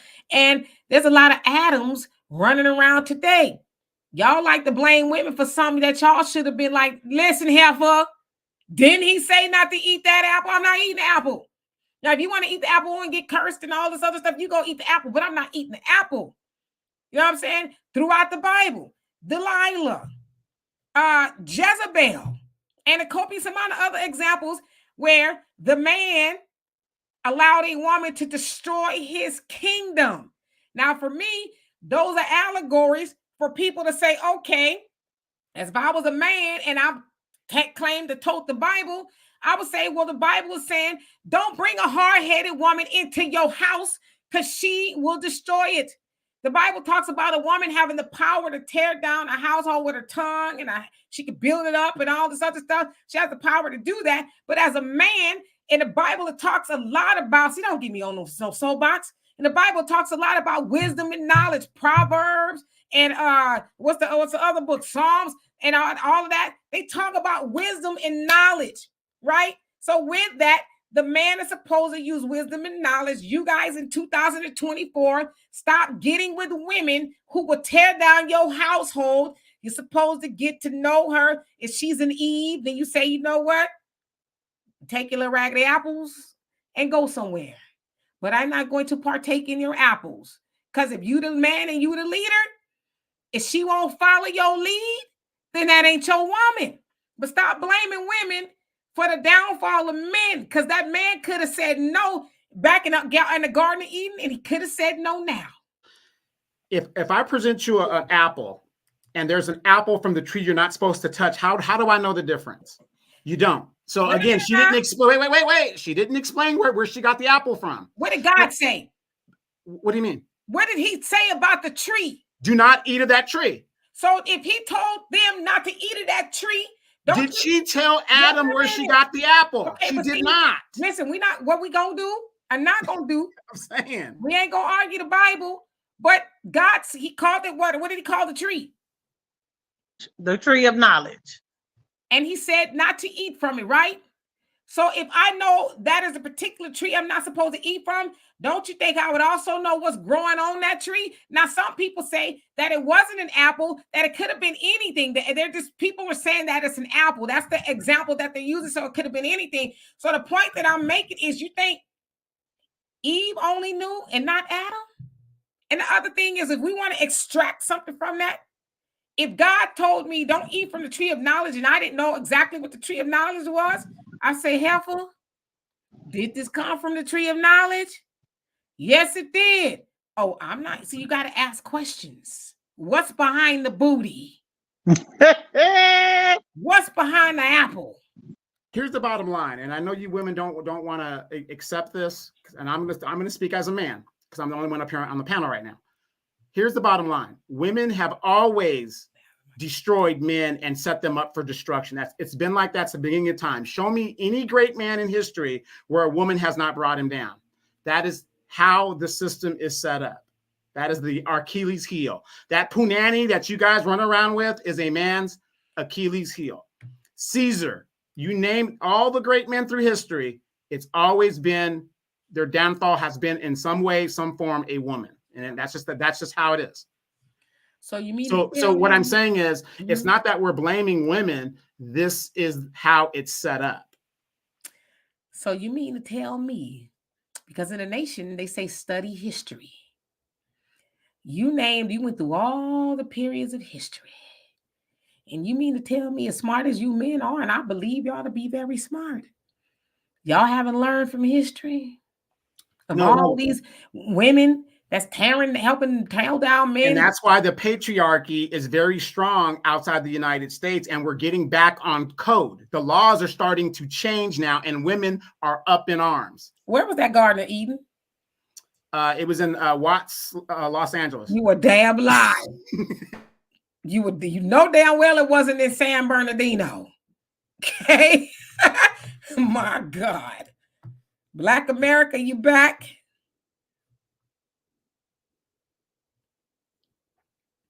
Black America. I see that your mic is not on, but we can't hear you. So okay, can you hear me now? Yes, we hear you now. Okay. Okay, I'm gonna give my shout out to Corliss again. Shout out to Corliss for coming up and saying a right thing on the women. Them women know what they getting themselves into. People, let's have some daggone accountability. Accountability. Corliss just pointed it out. You know, I don't care. Once you over the age of 12, pretty much we know what we doing. I burned down my grandmama house. Both times I knew what I was doing. Both times. You can't get around it. So thank you, Corliss, for coming up and saying that was the best thing that I heard all year from you. And all it's just started. So all year. Yeah, it just started. The year just started. We only in the third month. She might be on a winning streak. Don't dim her light around here, Ms. D. I think you did. I heard Corliss say a whole lot of wonderful things this year. No, she be on that bull fragging. And Ms. D, come on now. You know you wrong about the man and woman dynamic. Men, yes, we love our women enough to destroy ourselves, and that has always been, like Donovan said, all throughout history. Eve was given to Adam by God. You think she's supposed to mess up? She wasn't supposed. She was supposed to be infallible. She was a gift from God, an actual gift from God. Not just, oh, thank God for this car. She was the actual thing. and she got them both evicted. You know what I mean? They can't pay the light bill, got painful childbirth and all of that stuff after that. So I mean, that's I don't know. That seemed kind of mean to me. But Can I ask you a you know, question? yes, ma'am. You lead Bible study and stuff for men, right? Yes. Y'all like how I got my library sweater on and I'm yeah. Where are my glasses at? So okay, you lead Bible study for men. Yes, sometimes I do. Yes, ma'am. Okay, so that means But, you know the Bible, right? not forwards and backwards, but forwards I do. What's your question? I listen. Can I build my question the way I want to? No, I don't watch scary or suspense movies. So She's doing the dingbat way. She's doing the dingbat. Let's just jump right into it. Are we going to? But I'm going somewhere. You said God, Eve was supposed to be perfect, right? She wasn't supposed to be a dingbat, right? She's supposed to do what she's supposed to do, right? Oh, okay. Is God all-knowing? Yes. God said what? In Jeremiah, was it Jeremiah 29:11? What did he say? Women, bow down to your husbands, shut your mouth, and get the dinner. Now the hell he did not. The hell he did. I don't know. What did he say? Because I can't recall it off the top of my head. Go ahead. Like, basically, I knew you. This is the word, kind of what Jeremiah talks about. I knew you when you were in your mother's womb, when you were forming your mother's womb. You were prepared for a future and a hope and not destruction. So I knew you before you were born, right? I knew I had the plans that I had for you and all that other stuff. So I'm keeping in line with that. So if God knew and he's all knowing that at Eve and all that, what she was going to do, don't you think he knew Eve was going to eat that damn apple? No, because he gives us free will. No. So wait. Yeah. He gives. Okay, go ahead. He knows our desire. He doesn't know what decision we're going to make. Yes, he does. He's all knowing. He is all knowing. All knowing means he knows everything that is going to happen before it happens, because we were created before evolution even came. So he knew exactly what we were going to be. He knew exactly what we were. I agree with you, but I disagree because my religion says no. The way I believe it, no. Because that's why he gives us a choice. If he knows what we're going to do, why would he ask us what we're going to do? So keeping in line, because y'all made me go there, okay? Keeping in line with that, he knew, but Black America says she wasn't supposed to be malfunctioning and all this other stuff, but God already knew that. Now, if Eve didn't do what she did, what did Eve ultimately do? I'm going to teach me a Bible study some damn where. What did Eve ultimately do? It don't matter because Jesus Christ came in the New Testament. All that's been wiped away. No, Jesus Christ came to fulfill the laws. He didn't come to wipe anything away. But Donovan. Why did he need to come? For a clean slate. Why did the slate get dirty? Listen. Jesus came to fulfill the laws, teach the laws, and give a clean slate. Hey, y'all been screwing up to this far. Let's start off with a clean slate. You don't have any demerits. Why was the slate dirty? Because of people. It's a people thing. Eve and Adam and Eve, okay? They sinned. What about Sodom and Gomorrah? What about the Canaanites? It was a lot of evil stuff that. Wait. Now stop, because now you're confusing people. Who came first? Did Sodom and Gomorrah happen before Adam and Eve? No, it didn't. Well, why are you bringing them up in this conversation? Let's just stay on track here. Because of the evil of people. People are evil. It's just like today. People are evil. It doesn't. Was she the epicenter? Could be, but people in itself are evil beings. People have, just like Donovan said, they have free will. So they can choose to do right or wrong, go left or right. Listen. Yes, ma'am. I'm not the author of confusion, and neither should you be. Okay. That's all. That's not confusing. I mean, that's about as straight up as you can get it.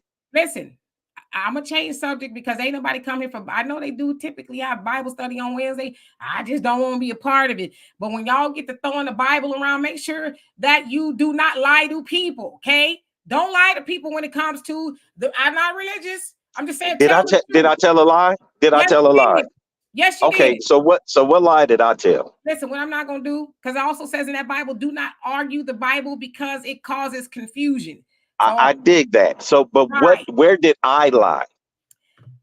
If I told you where you lied, you're not going to admit you lied, but you lied and said I will. You can't beat me arm wrestling. I definitely will. I don't care. I could be wrong. I am not infallible. And that's one thing that all people are not. We are not infallible. We all can make mistakes. And that's right on the same subject. So where did I lie? Where did you misunderstand what I said? You know what? Because I want to preserve the brain cells that I got left. Oh my God! For the rest now of it's my all evening. my fault. Listen, about Black America. I'm not saying it's your fault, but what I hate more than anything, because one thing and y'all know me by now, I've never and I don't want to get into an argument, but I'm not gonna let anybody, I don't care who it is, come up here and lie. And maybe you didn't intentionally lie. Maybe you just don't know what you're talking about. That's okay. So then point it out to me. I'm telling you, when you said that Eve was supposed to be perfect, when you say Eve was supposed to be perfect, you also call God a liar because God is all knowing. He knows what we were going to do before we do it right per the Bible you read. So if that's the case, God knew that Eve was going to do what she did, because if Eve didn't do what she did, there would be no thing called y'all Christians say you're born sinner. There would be no need for Jesus to come and give his life so that you can be born again, and that they would not have to kill rams, bulls, goats, and shed blood. Wait a minute. Miss D, that wasn't a lie. No, you misunderstood it. Wait a minute. Wait. Completely. No. I'm gonna mute your mic. I've got this. This is the part of the problem. Because when we cut each other off, then we can't hear what's being said. So I know what you're saying, but it's flawed. And that's why I asked you if you taught Bible study. And brother, if you're teaching Bible study, you might need to dig off in them books because you're not teaching it right. That's all I'm saying. Oh. Now, wait. I don't like to throw my weight around, but I got 2 degrees, boo-boo, from a Baptist college.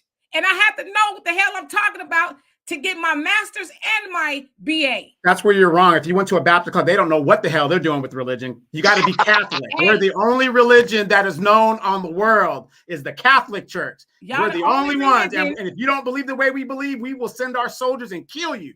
Oh my God, Donovan. Y'all the only religion that give priests. Let me shut up. Oh, absolutely. Oh. Who's that? Brother Don, how you doing? You there? Hello. It must be something on it. I don't, Don, Brother Don? It might be the program itself. It could be maybe the mic. No. It was, I didn't have my headset on. It must be something on it. I don't. Can you hear me, Brother Don? Yeah. Can you hear me? So there's echo in the background, but we hear you. Could be maybe the mic. Oh, you know what? No. It was. I didn't have my headset on. It must be something on it.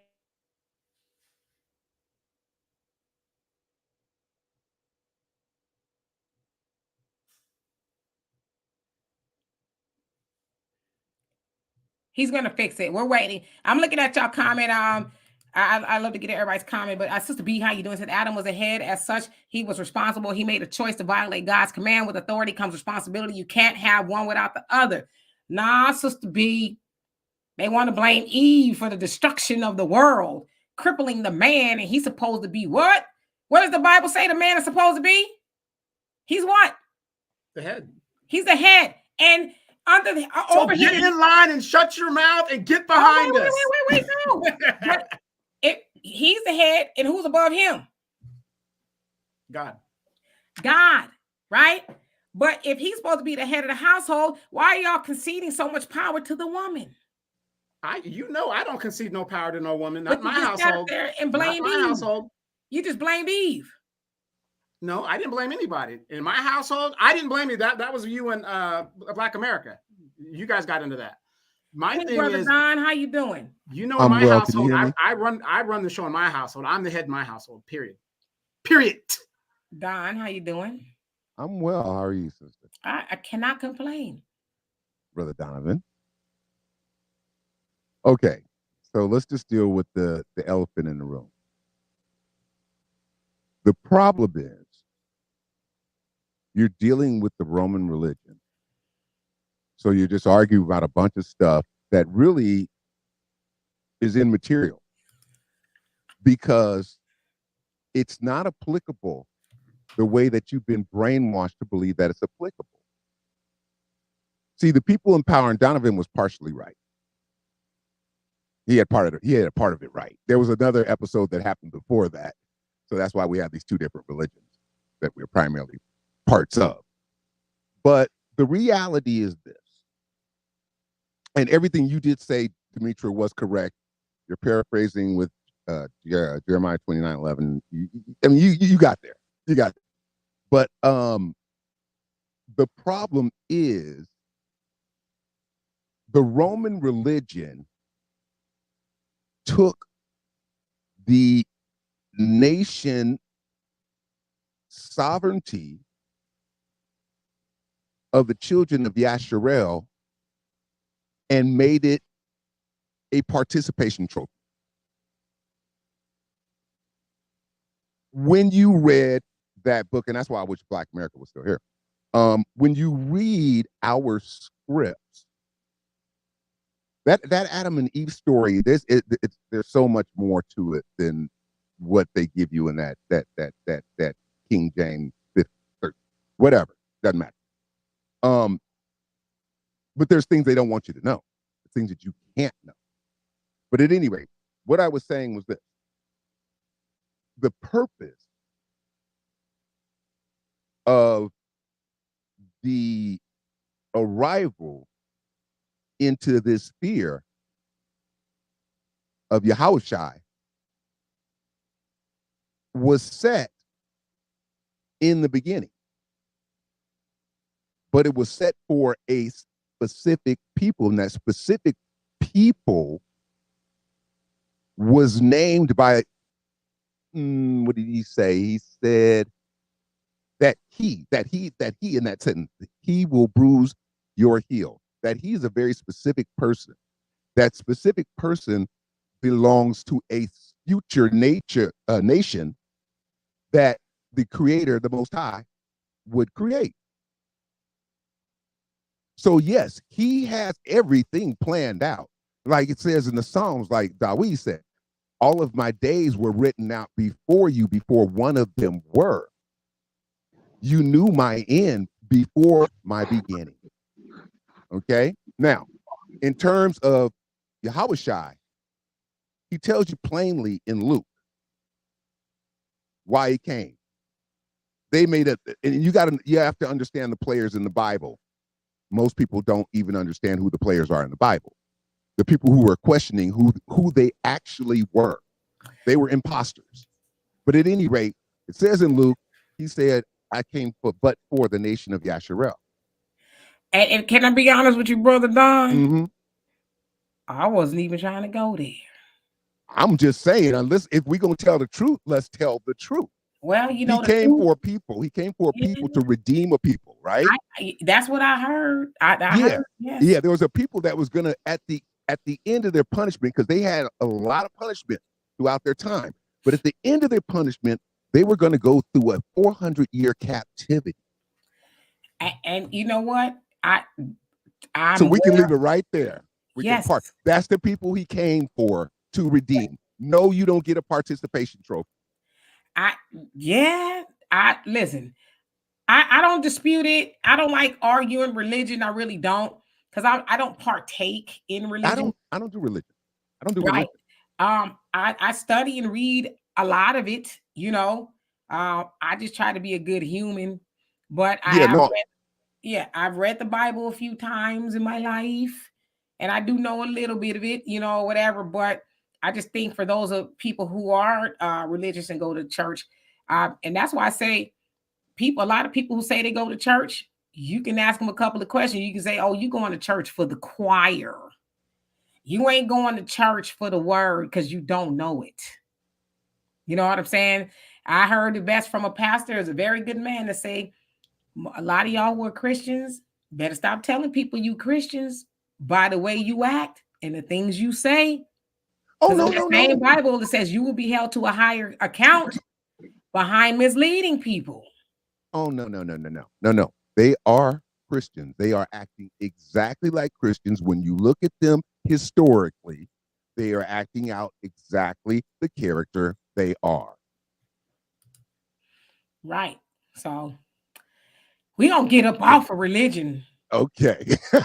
I wasn't on religion. I know you wasn't, but I was on nationhood, because what they did was they took our nationhood and they turned it into bastardized it into a religion. Yeah. Like, this is not a cross. This is a tau. It is the last letter in the Paleo-Hebrew alphabet, if you will. And it has a numerical value. The numerical value is 400. Why is that important? Well, we got an event that's coming up that's going to make an X in this country.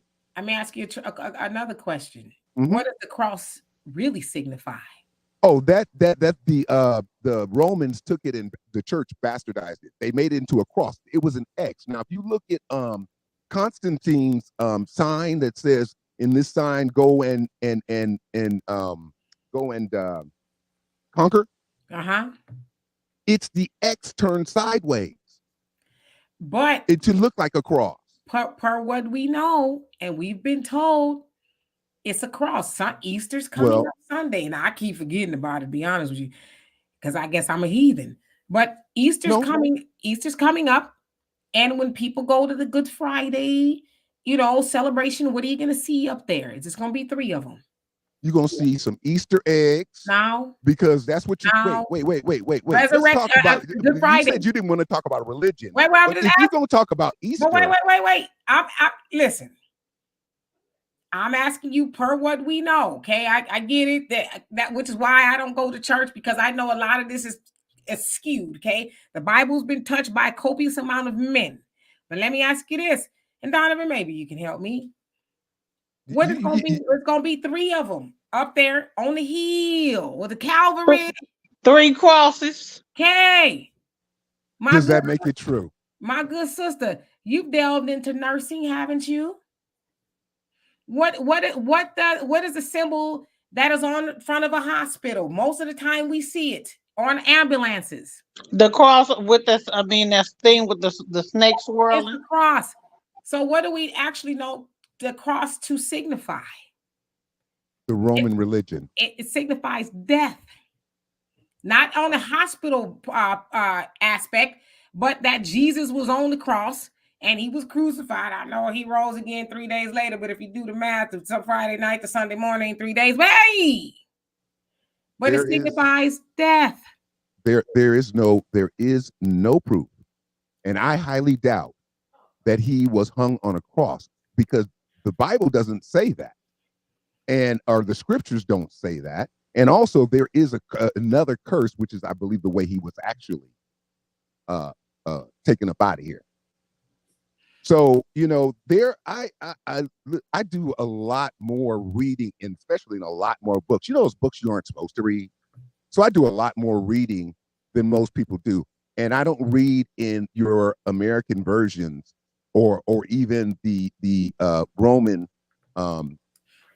English transliterated version. So there are a lot of things that are mistakenly said so that the truth can be hidden. But also, it was the Most High's purpose to hide a people for a time and then reveal them again. That's what Ezekiel 37 is all about. Got you. So, well, can anybody tell me about the Book of Enoch? What is that? The first 2 books of Enoch, it's historical, where a lot of things are explained in nature. The first 2 books are, we believe, accurate. The third one, don't even bother with it. That one is fraud. Okay. So, but it's a good book. It talks a lot about the world books, as well as the book of Jubilee, which is actually, I believe, the book of Jasher, the true book of Jasher. Right. So let's switch gears here. We got about 15 more minutes, and Lord knows I don't like to do Bible study. I don't. Well, let's talk about the degradation then. Of the music industry. You know, I used to be in that. There's degradation everywhere, you know. And hello to everybody that came on here. Yeah, Quita Shirley wasn't 3 days and 3 nights, but listen, I don't want to get into that because come on with it, Jesse. Come on with it. The Ankh signifies life. Believe it or not, I'm gonna give y'all a little known fact about me. I have a tattoo of an Ankh, but you would never see it unless I show it to you. My mama got it for me when I turned 34. She's like, I'll pay for your tattoo. That's all I'm gonna say about that. Let's see. All I'm gonna say is that they borrowed the tenet from the Sumerians. Say that again. They borrowed the tenet from the Sumerians. You know what? I'm gonna go with it because I don't have anything to say they did. No, that goes back to Easter. I'm gonna go with it. Trust and believe. I'm with it. I'm in. All right, so we're gonna do some free for all. Y'all throw some questions in this comment section for the last 15 minutes that we are here. We're gonna have a speed round of questions. Anything you guys want to ask, we are gonna answer it. Go. Now be respectful now. I was about to say, D, you gonna open up that door? Because I don't know. Y'all know what I mean. Y'all, let's see what you got. Sister B says all the Bible talk was getting interesting, child. I don't have enough Excedrin. That I go show my age. And can I get some Excedrin, please? No, D, that doesn't show your age because I still take it. Some Excedrin PM. Wow. Let's see here. Though you say I wear the Ankh too. I had one somewhere around here. Oh, I have one. It's here on my computer. See if y'all can see it.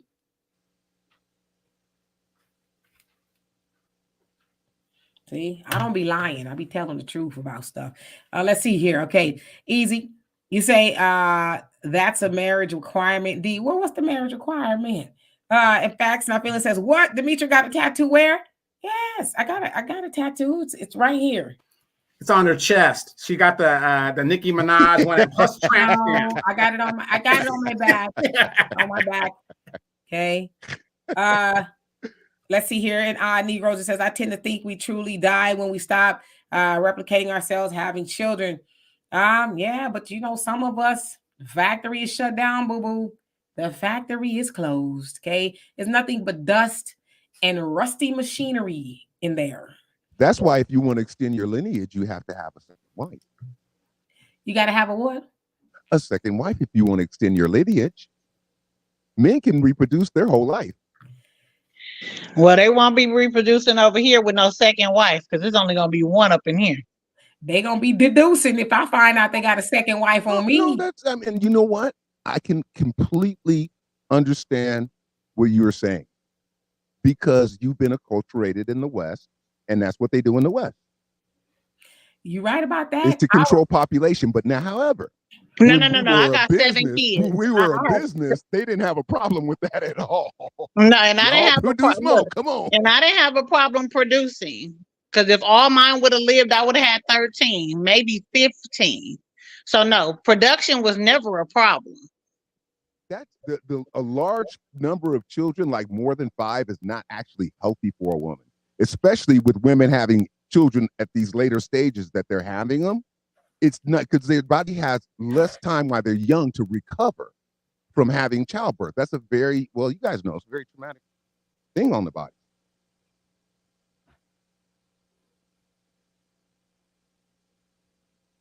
Well, I'll just say this. I was a rabbit, and honey, I healed very well. Yeah. And when I went for my 6-week checkup, I was pregnant again. And guess what? Because he knew from the foundation of the earth what I was gonna do, he knew that I wasn't gonna produce. Oh, I'm just saying. I don't say anything about people's family size. You know, have a large size family as you can afford. But I'm just saying, you know, looking from medical research. That's all. His pussy.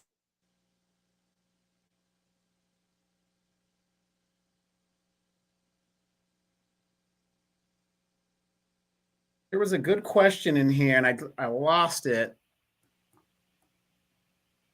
Second, no, it's up there. He had asked a good question. Let me find it. Hey, wait, Donovan, how many children did your grandmamas have? My mom, on my mom's side, she's the oldest of 12. My dad's side, he's the second oldest of 20. He's the second oldest of 26 births. My grandmother on my dad's side had a child from the time she was 14 every other year. No twins on that side. Plenty of twins on my mom's side, but none on my dad's side. Yeah, what was the no outside kids? Time? Same mother, same father. What was the culture at that time?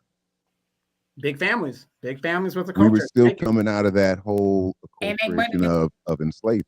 Was your where you produce lots of children for the mass? Was your grandmama's womb scraping the ground? No, because women back then weren't as they are today. You look at pictures of women, there were no really big women eating all this stuff. My Lord, y'all just be making up stuff. No, it wasn't scraping the ground. Okay, listen. Let me get to y'all. I cannot. Let me get this. She was a fine little 4'11". Y'all acting like they woman. They just making recalls on wombs now. Knock it off. Miss Sweet Talk, she says, with Love Wednesday, will I get married or am I leftover washed up at age 42? Do y'all mind if I answer that first? Yes. I would say, my dear, lovely, beautiful, wonderful queen of a sister, stop listening to these men on the internet. Okay? Washed up is a state of mind. One thing I've always learned, if you don't know who you are, somebody else will define you. And I'm not saying this is true for you, but do not let these men with their definition of what a washed up woman is in the wall, and don't let that define you. There's a man out there somewhere that is waiting for you to cross paths with him. So please ignore the noise on the internet. There's women in their 50s still popping out children. There's women in their 70s that are walking down the aisle for the first time in life. There is no blanket. See, this is the problem with the internet now. Men and women try to give everybody this blanket advice. If you're 32, you hit the wall. That doesn't apply to everybody. There's no one size fits all to everybody. You may not have met the man for you. It may not be your time. Maybe the man for you is not ready yet. Maybe he's still preparing. Maybe you're still preparing. But what's for you is for you. And no man on this World Wide Web can tell you any differently. That's all I got to say. Okay, I'm going to address that. If you listen to that advice that you just heard, it's a 50-50 chance that you're going to do what it is you're going to do. It's 50-50. There's so many women that listen to that and they're still waiting for Mr. Perfect because they've been told, oh, he's not good enough. Oh, I deserve better than that guy. I deserve better than that. Nobody's ever going to be good enough. So again, at 42 years old, most men at 42 around that time, I guess, and I'm just speaking from my time age, would be married, right? Or in a relationship or something like that. So it's a 50-50 shot. I'm not saying you're washed up. It's a 50-50 shot. I mean, you are a red bone. You are an attractive woman. I've seen your videos and stuff like that. I don't know why you're single. There's a lot of attractive women that are running around here and they're single. And they keep asking themselves, why am I single? Sometimes you got to look at what you're doing versus what the outside group of people are doing. Satra Desire 360 says, yes, polygamy is a good strategy for Black Americans, American freedmen, whatever the deal is. I would agree with that. And I'll tell you why. Because most people are doing it in our community anyway. Everybody's jumping on everybody else. Woman having children with the same dude. So it is what it is. Corliss. Oh, go ahead. Go ahead, Brother Don. Go ahead. No. Please, we can do this in this male. Go ahead. I was sharing and I didn't know. So it's a difference if you're sharing versus if you just walk up in a park and you good and 6 months pregnant and they 4. Ooh. I'm just saying, because it's happened. So my daughter and her brother are 45 days apart. When I saw the girl, I kept saying, now, yeah, she's a big girl, because he liked big girls. I said, but her belly round. Like big people know the difference between a pregnant fat person and just a fat person. Okay. And I can say it because I'm fat. Okay. So don't come on here in the comments. Somebody, did she say fat? I did, because I am. And I'm working on me. Okay. So don't go there. But when I asked him, that's exactly what he said. Oh, she fat. Well, guess what? A fat baby fell out 30 days after mine. So, yeah, if that's what floats your boat, then yes. I don't care Western, Eastern, Southern, or Northern. I ain't made to share because I'm selfish with mine. And I don't want to share. And then sharing, you don't even know who you sharing with. Because these broads out here and these men are nasty. They don't take care of themselves. They don't clean up. Ask me how I know. Oh, okay. Because I messed around and found out real quick. And guess what I had to do? Plan a way of escape. Pack your box, come get it, and goodbye. Because I don't play well. I play very well alone in the sandbox. When you come over here trying to play in my sand, we're going to have a problem. So I'm not good with sharing. So what I'm saying is, hey, if that's what floats your boat and that's what you want to do, then so be it. But you better lay it all out on the table before you get to planning all these different families and playing with feelings, because feelings will get you unalived in real life. Brother Don? Well, my position is 42 years old. If that's what you want to do, if you're asking my personal opinion, I mean, I changed my standards and viewpoints on things probably over the last 6 years. And I've never been married, and thankfully I don't have any children as a result of it, so I've never had to be on anyone's paper. But my deal now is that if I was to get married, and I am older than both Donovan and Demetra, it would be for one purpose, so that I would feel that I was still living morally correct. And the problem for us, I like what the person said about polygamy, but there's so much more, or polygyny, excuse me, but there's so much more that goes with that most women today in our community, they couldn't qualify because they broke the standard already. I'm sorry, and that's qualified for what?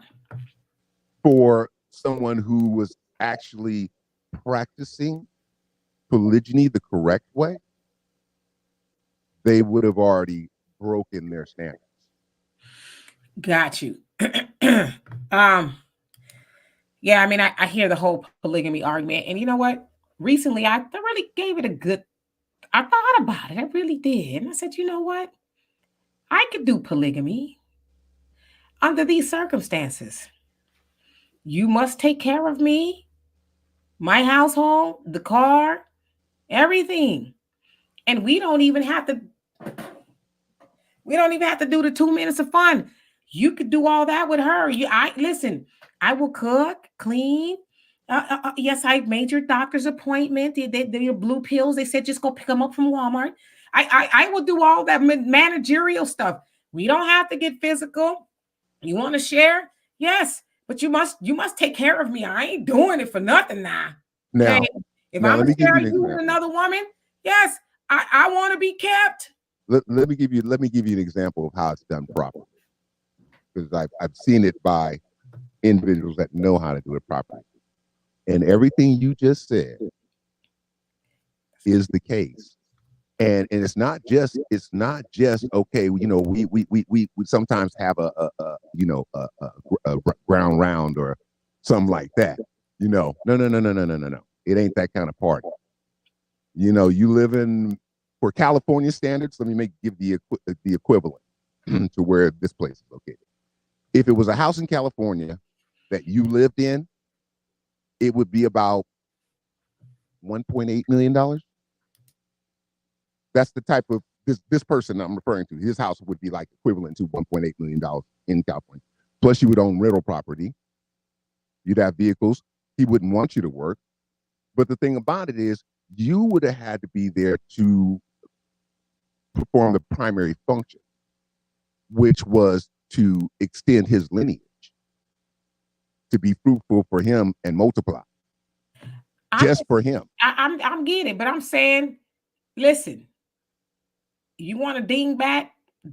Have at it. No, I'm saying have fun. I'm not saying you. I'm just saying it because that's usually what it boils down to. Go have the dingbats. Treat her like a trampoline. Do all that stuff with her. I will be the one at the house, my house, holding it down for you, washing your laundry, the downy, and all that is in there. I'll make sure that you have a healthy meal morning, noon, and night. I'll do all that. You just ain't gonna be hopping up and down on me. I'm providing a service for you, okay? Wait. The first thing you have to do, the main thing you have to do, is extend my lineage. You have to extend my name. I won't do that. Okay, then you disqualified. You're out. That's okay. There's a man out there that'll be like that. You know what? You drive a good, hard bargain. Let me get this question. Baby Goat 05 says, can cheating be considered a derivative of SA? Y'all know what that means for YouTube purposes. Exposing your partner to someone they didn't consent to. Cheating is a Western concept. Right, but they're asking, is it considered assault? Y'all know what I'm talking about. I don't consider it anything. No, not at all. I don't consider it anything. I don't even consider it cheating. It's in the man's nature to have multiple women. It's this Western philosophy and hegemony that we are under. I get all that. I mean, it's fine. It's fine over there on the continent. But we ain't on the continent. Most of y'all. Where we come from. But listen. Because on one hand, we discount the continent. But when it comes to something like this, most people ain't been to the continent. So how you know what they do? Not saying you. But most people ain't even been to the continent. But when it comes to this kind of stuff, but on the continent, like you said, Brother Don, they taking care of these women. They ain't working. And all they being taken care of. It says on the continent, you can have as many wives as you could take care of. Now, y'all want to say in the West? No, yes, in the West, we're not taught that, you know, a man or a woman should have multiple partners unless you get that cleared. So I'm not necessarily discounting polygamy or any of that because there's people who do it and it works. What I am discounting is it is cheating if you have not clued me in that I'm sharing you. That is cheating. It's lying. If you have ventured into a relationship with me and told me you the only one to win, then you're lying, and that's cheating if I find out otherwise. And so to this question, is it, I wouldn't necessarily go as far as say it's assault, but I get where the question is coming from because you've given me something I didn't ask for and potentially something I can't get rid of because you were not honest with me, nor did you take it upon yourself to protect yourself while you were out there, and you bring it back to me. Yes, I can see the argument for that being some sort of an assault. So I get the question, but I don't know if it's actually sexual assault. Can paternity fraud be a federal class 1 crime? Is it? Should it be? No, I'm asking you, but is it though? No, it isn't. But should it be? So in the same vein as this question, somebody could ask the same question. Should that be? I could say, yeah. Should somebody lying about paternity? Yeah, it should be. But the question is it? And if it's not, why is it? Why is it not? That's my point. That's my point. Yeah, my thing is like this: is honesty. It's honesty. If that's the kind of situation that you want to create, then you have to be honest with the person you're going in with. To say, hey, later I may desire a second wife to continue on, building my lineage. And that's when you get to go, okay, I want to do this. And he's like, okay, that's cool.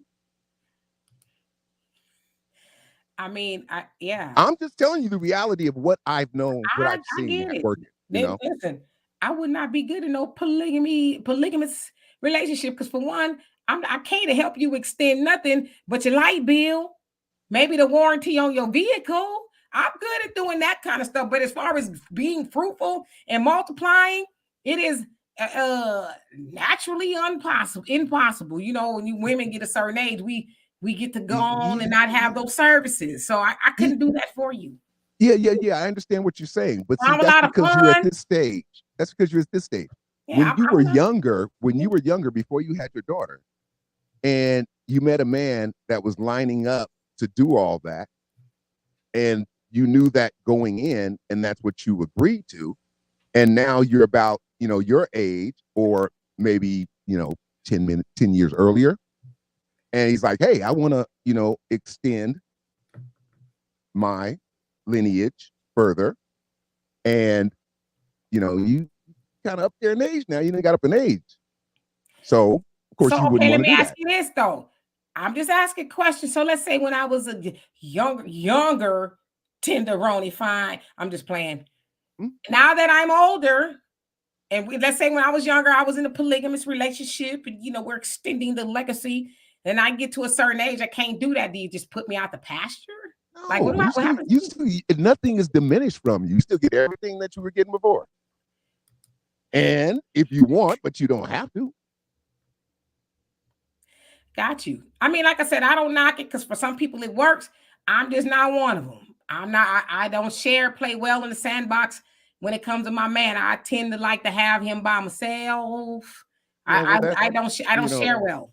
That's something that we were acculturated with. I mean, that's just the Western mindset, and that's what we've been acculturated with. So that's what people go with, It's not necessarily their natures, and that's why you have people that you call cheaters. Yeah. Al, you say, why don't Black people consider ginger ale as soda? Because it's a medicine. Trust me, I drank a lot of ginger ale the first day I was sick. No water, all ginger ale. And trust me, I felt better. All right, let me get down to the rest of these comments. Let's see here. Y'all crazy. I'm looking for some more questions. Sister B says, to the brother, the Bible says a man should have one wife and talks about adultery. So you just accept the scripture you want and ignore what you don't want. How is that righteous? We ain't even going to answer that. We're going to gloss over that because we ain't trying to go back down there. Let's see. Metamorphosis, she says, what if a man wanted another child and you can deliver a child for him? My daughter is 31 years old. I cannot, but if I could, I'd be like, no, sir. I'm not the one for the child. I love my freedom. Listen, for those of us who's raised children, and most women, I know men have raised children, but typically that's the woman's thing, right? You raise a child, you doing it right. It means you're getting up morning, noon, and night, and making sure the kids are eating all day long, and making sure they're cute, they're going to school, doing their homework, and then, they're going to cheerleading and football, and then all this other stuff. Then you send them off to college, and like, Mom, I need some money. So when the kids outgrow that stuff, you ain't trying to do that no more. Then you really experience freedom. Like my mom, oh, God rest her soul. My mom was a wonderful grandma, but she was like, I ain't taking care of no children. I did my job. She basically was like, I'm a grandma for recreation, not obligation. You had those children. You're going to take care of them. But yes, I'll take them to the movies and I'll watch them every once in a while. But you ain't dropping your kids up off over here indefinitely. Why you just need to go run the streets? I ain't had that kind of mama. But again, you're coming from a woman's perspective of having children, going through that whole process because women are nurturers. Men do not think that way. We don't think that way. Right now, if I had a child at my age right now, it wouldn't bother me whatsoever because I can do it. financially and I'm going to be there, whatever. I can do that. Men think totally different. We value legacy. We value it. Well, let me just say this, because I had my grandbaby temporarily, and for some strange, deranged reason, and I've told Demetra this, she runs around telling people, "Oh, you just want my baby." I said, first of all, my stuff still work. Let's start there. And if I wanted to have a baby, I could. But 49, 50 years old, breaking your sleep, changing diapers, a newborn baby ain't nothing to play with. That is not a game. That is a serious situation for people that have already had children. So for me to go from an empty nester to save my grandbaby, because that's what I had to do, that was life altering. And I struggled. Like I couldn't even imagine. Talking about now having any type of session and come back and say, "Oop, I did it again." Baby. What? No, I'm sorry. I no amount of money in the world. Yeah, I totally agree. And most older women would agree with that. That's an absolute thing. You don't want to go through it. You've been there, you've done that. That's why men go and get younger women that are still in their prime of childbearing years, and they have children with those younger women. That's why they do that. Well, Donovan, they sure better be getting the right ones, because honey, the ones they breeding with today, they breeding them, but they don't want them. They have taken care of them. The system got them. You got to call the grandmama. Can you come get them? Because this situation over here. And prime example, yeah, my daughter was not prepared, ain't ready right now, still. And she got a real dose of reality because she just got her baby back, right? And it ain't nothing you thought it was going to be, but you missed the sleepless nights and you missed all the whining and the teething and all of that. To say now at 1 year old, damn near 2, oh, I should have rethought this. Well, we told you that in the beginning. And the other thing too is, I mean, I get it. I've never been a man, never. But I hear y'all, men, we want to have children until we die. Like Corley said, if you was truly doing all of the heavy lifting, and I'm not discounting men. I know there's men who are very instrumental in raising the child, but usually the most of the heavy lifting is on the woman. So if that were true for men in general, that they did all the heavy lifting and, you know, your breasts hanging down to your knees from child breastfeeding and all that, I think you would look at it differently. And you just want to be popping out children. If you truly had to rear that child from the cradle all the way in every shape or form, and let's say roles are reversed and the mama was like, "All right, honey, I'm going to work. Be back in 12 and we're hours." hearing a lot of women complaining about going to work and doing the man role. We're hearing a lot of it. But I don't know what women you hang around, okay? But I'm just saying, but if that was the case, if you were staying at home and raising that child all day long, morning, noon, and night, as an older man, you might not be so giddy to want to, you know, be putting all these babies everywhere. If the woman was leaving the house and you were staying there raising that child. So of course, when women get older, we like, yeah, we've been there, done that. And I don't want to do that no more. Cause I like getting in my car with no car seat, no baby bag, going where I want to go, coming back when I want to come back without having to worry about no babysitter and none of that other stuff. So I guess I could see why people would see it differently. Yeah, exactly. And again, women see it one way, men see it another. Again, I you know, with the modern woman or whatever you want to call these women, they talk about soft life. Why are they talking about soft life? Because they don't want to do what men have to do out there in the real world, where it's real hard and heavy and doing these jobs that you hate, right? Again, it's funny how women can sit here in one breath and say one thing, but then can't really speak on the other thing. And then if you know, looking at the comments, and I love you guys' comments, but you got a lot of bitter women in the comments talking about, oh, men ain't this, men ain't that, whatever. The fact of the matter, my whole point is men are men, women are women. We both have our roles. Unfortunately, God put us in the way that we're put. It is not my fault. You don't see me complaining about not being a woman because I'm glad to be a man. That's my uniform. That's what I was given. All you hear and all I've been hearing is women complaining. It's almost like you guys are mad because you're not men. That's what it sounds like to me. Well, But you know what it sounds like to me? You know what it sounds like to me? It sounds like to me that, first of all, we're people that got put out of disorder. We're completely out of order. And that's why we're having the difficulties we have.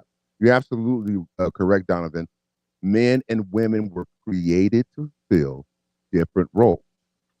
The role that Demetra was talking about, that's the role that women were created to fulfill.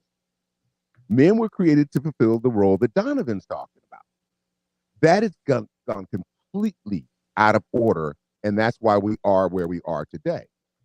When you look back in history, when our family, when we came out of slavery, when our people came out of enslavement, they came out pretty much, it was ragtag, but that family unit that was together stayed intact. And that became our tradition going forward until we got destroyed by these jackals going through this American history. And so after the civil rights movement came the I want to be equal woman, which was primarily the white woman's movement, but it created the situation we have today. So that's where we find ourselves where we are. I'm just stuck on how the hell did you get that women want to be men? Do you listen? Oh, that's down. Right.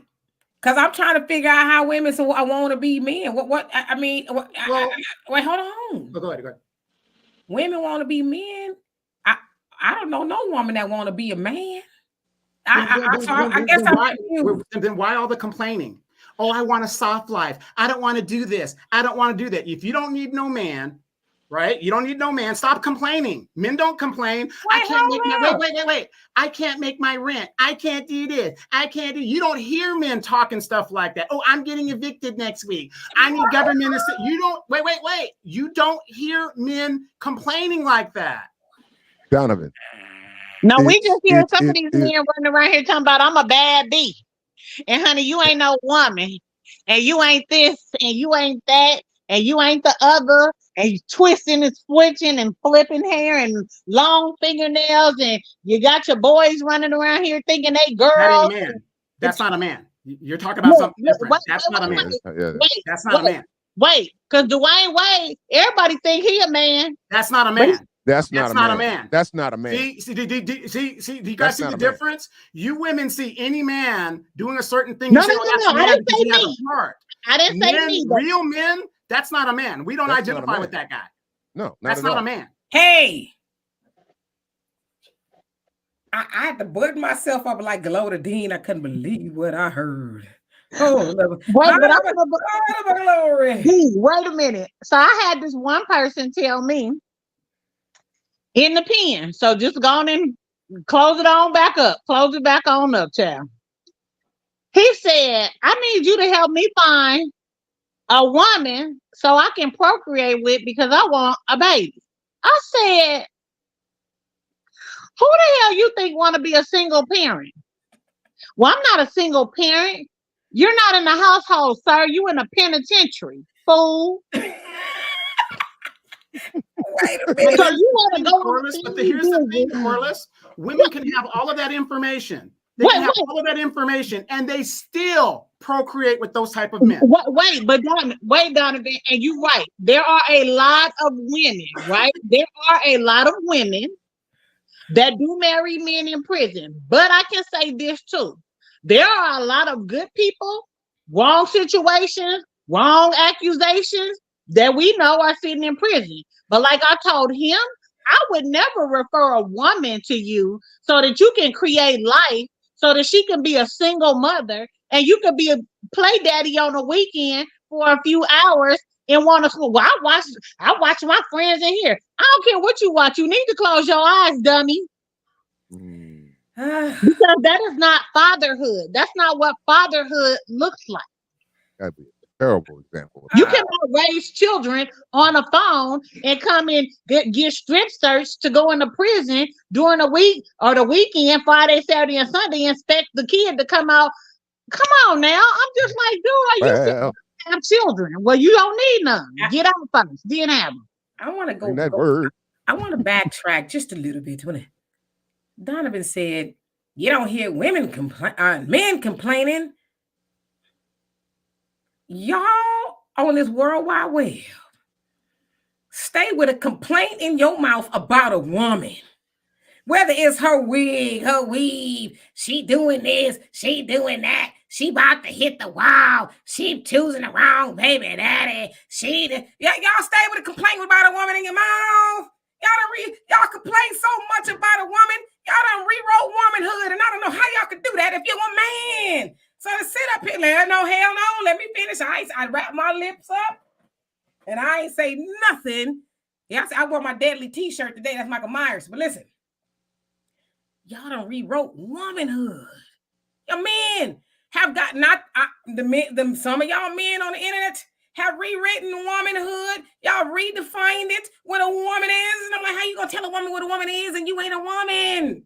So to talk about women complain, yeah, that's the kind of the nature of a woman. We complain. We do. And I'm not saying it's always nice, but that's what women do. But hello, what's the excuse of a man that do all this goddamn complaining all the time on the internet and everything? Why you want a soft life? A man worth his weight don't know that if he get a woman, it's partially not all on him. Because I always say, listen, I don't care who I'm with or not with. Ain't no man gonna make me go in and out of being feminine. I'm gonna be that regardless of who I'm with.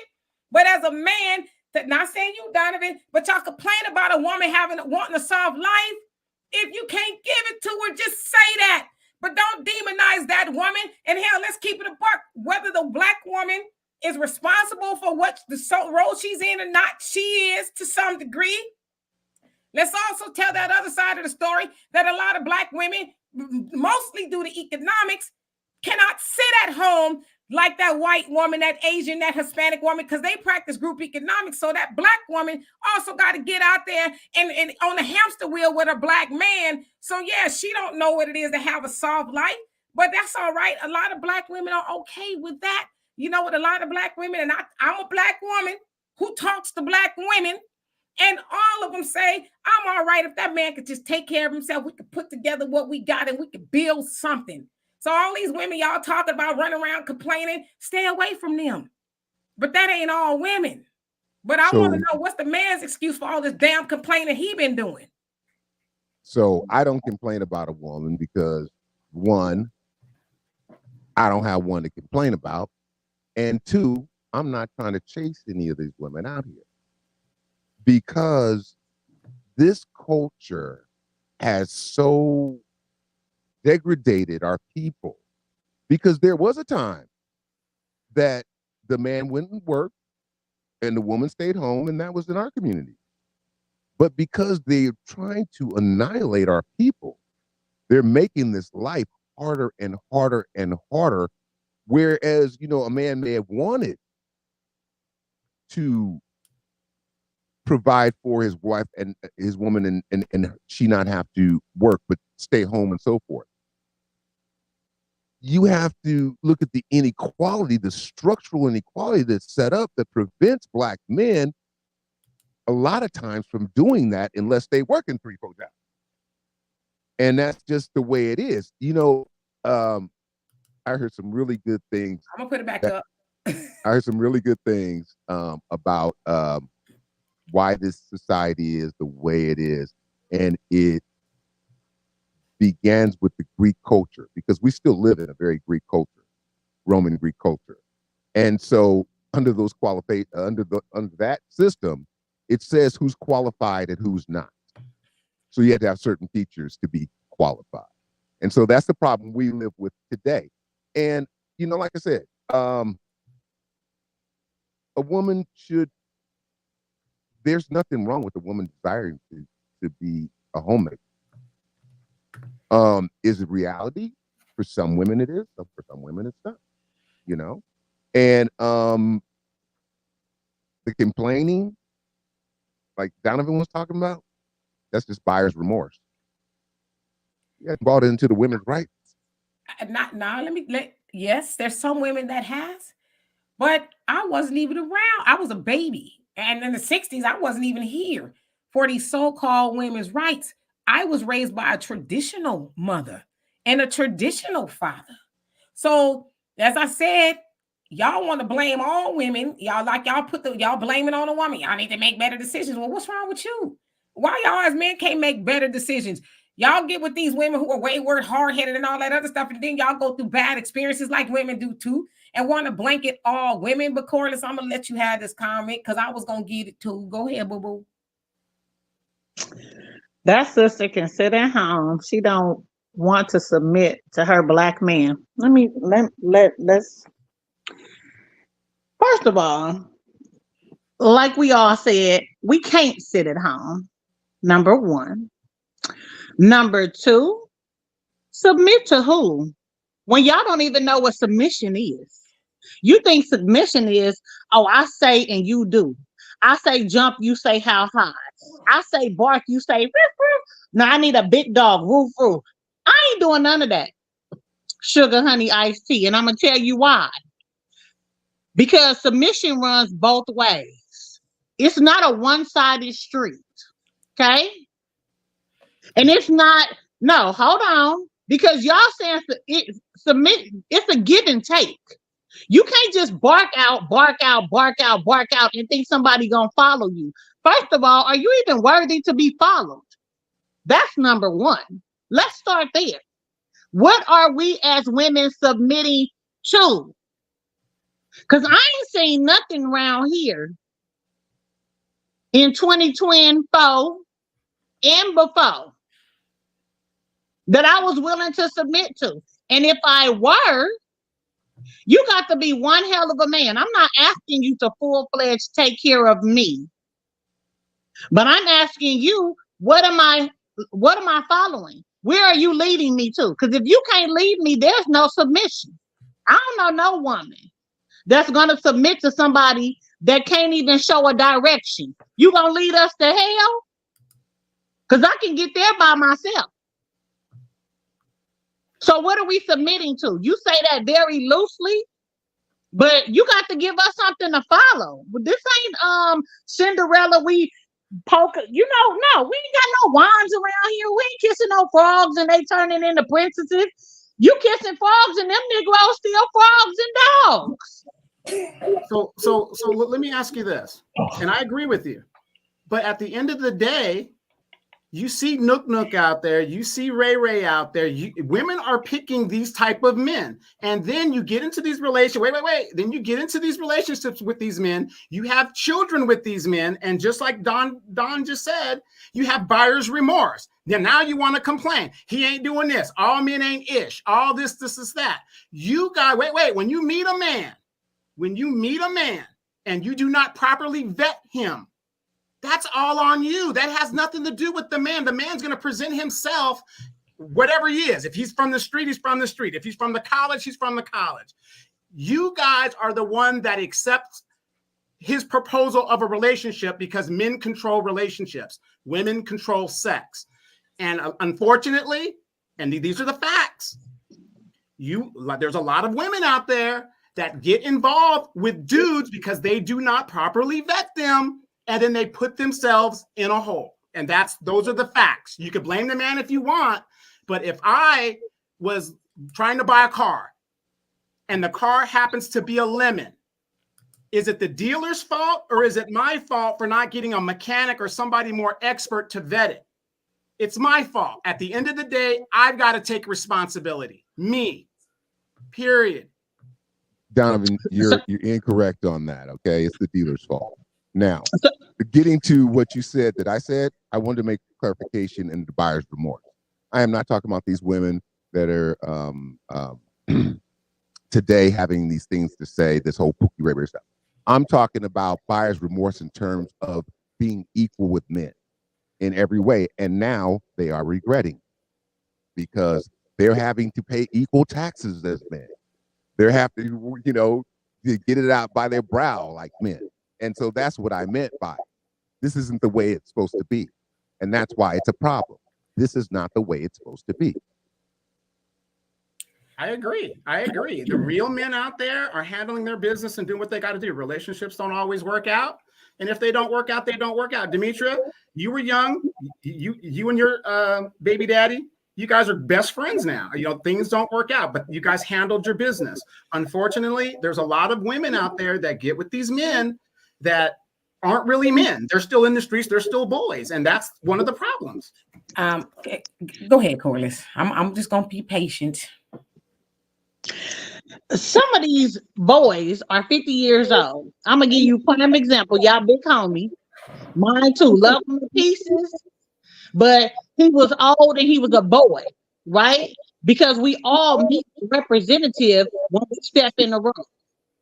So people see the glitz and the glamour of what you think is a person. It ain't even glitz and glamour. You think that, oh, you know, their conversation is really good. They're upfront. They're honest.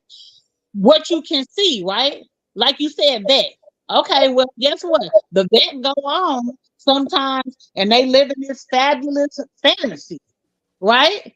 Because, yeah, I thought I had Mr. Beautiful and the Negro was a hoe.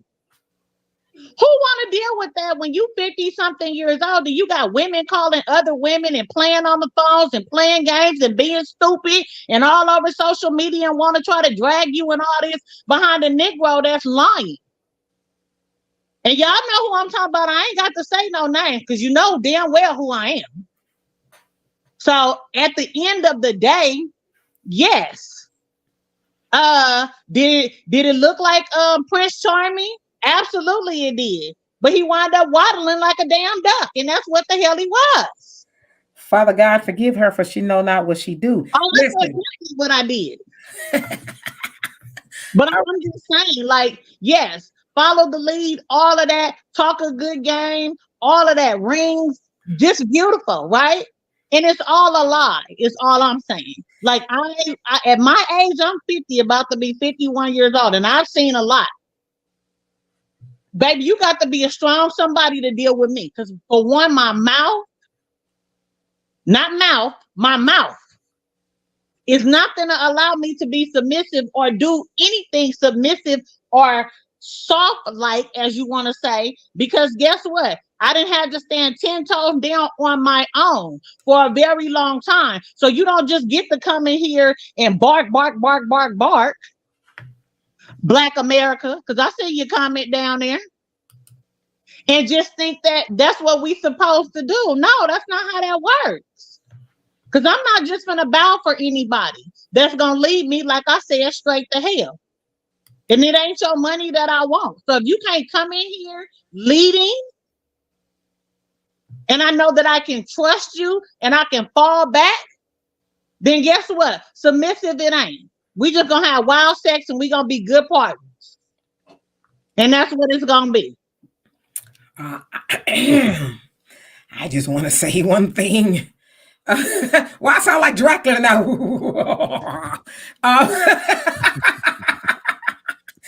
For real. So, you know, there's this argument about women choosing the wrong man and all that other stuff. Yeah, women do that a lot. Well, why she can't choose the right man? You know what I'm saying? Y'all always talk about women holding other women accountable and all this other stuff. Why y'all can't hold the men accountable? Y'all know y'all got homeboys and sons and this, that, and the other out there. Ain't no earthly good to no woman. But y'all won't put a verbal foot to his backside or even a physical one sometimes, right? But then it's easy to get out there and blame the woman because most women I know, if not all of them, you know, ventured into a relationship, thought she was with a good man. And I'm not saying that man wasn't good originally. I can't think of one woman that I know. And I know this. Listen, I've always told you I like a little thug in my life. A little bit, though. Just a little bit. Okay? Nothing major. But most women didn't sign up for somebody to be horrible to them. And I'm not saying that's all men. I'm just saying that she didn't choose a sign up for, oh, I know he a bad man. I know he ain't going to do what he's supposed to do. I don't know no woman who signed up for that.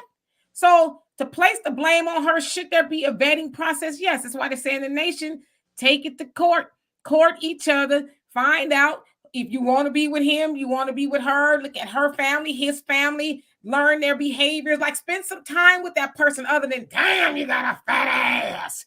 You're going to be my wife. And then with that fat ass come a lot of fat problems.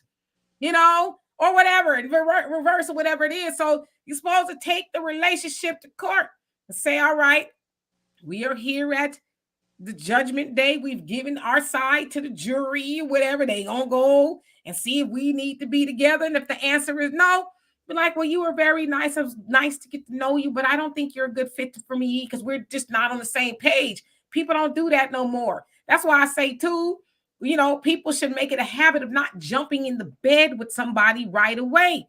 Because even as an old person, I think it's probably worse for somebody who's older. You jump in the bed because if you're old, it's probably been a minute, right? So then you get in the bed with somebody, your wig get blown off and all kind of stuff, and you think that he the one, you know, and the crack glowed his back and all that other stuff. And then you get confused. I said confused. You get confused, think it's love. Then you find out Buster, Glow the Dean they ain't, you know, all they had was some Ben Gay and some good loving. That was it. Social Security check, going to child support or whatever. You know what I'm saying? So even at this age, especially, we supposed to say, all right, let's take this to court. Okay. Because for me, I don't know how much longer I'm going to be here. You know, I ain't got time to be keep on wasting and stuff, you know? So I won't, you know what I mean? So we should all be trying to vet each other, make sure we're a good fit.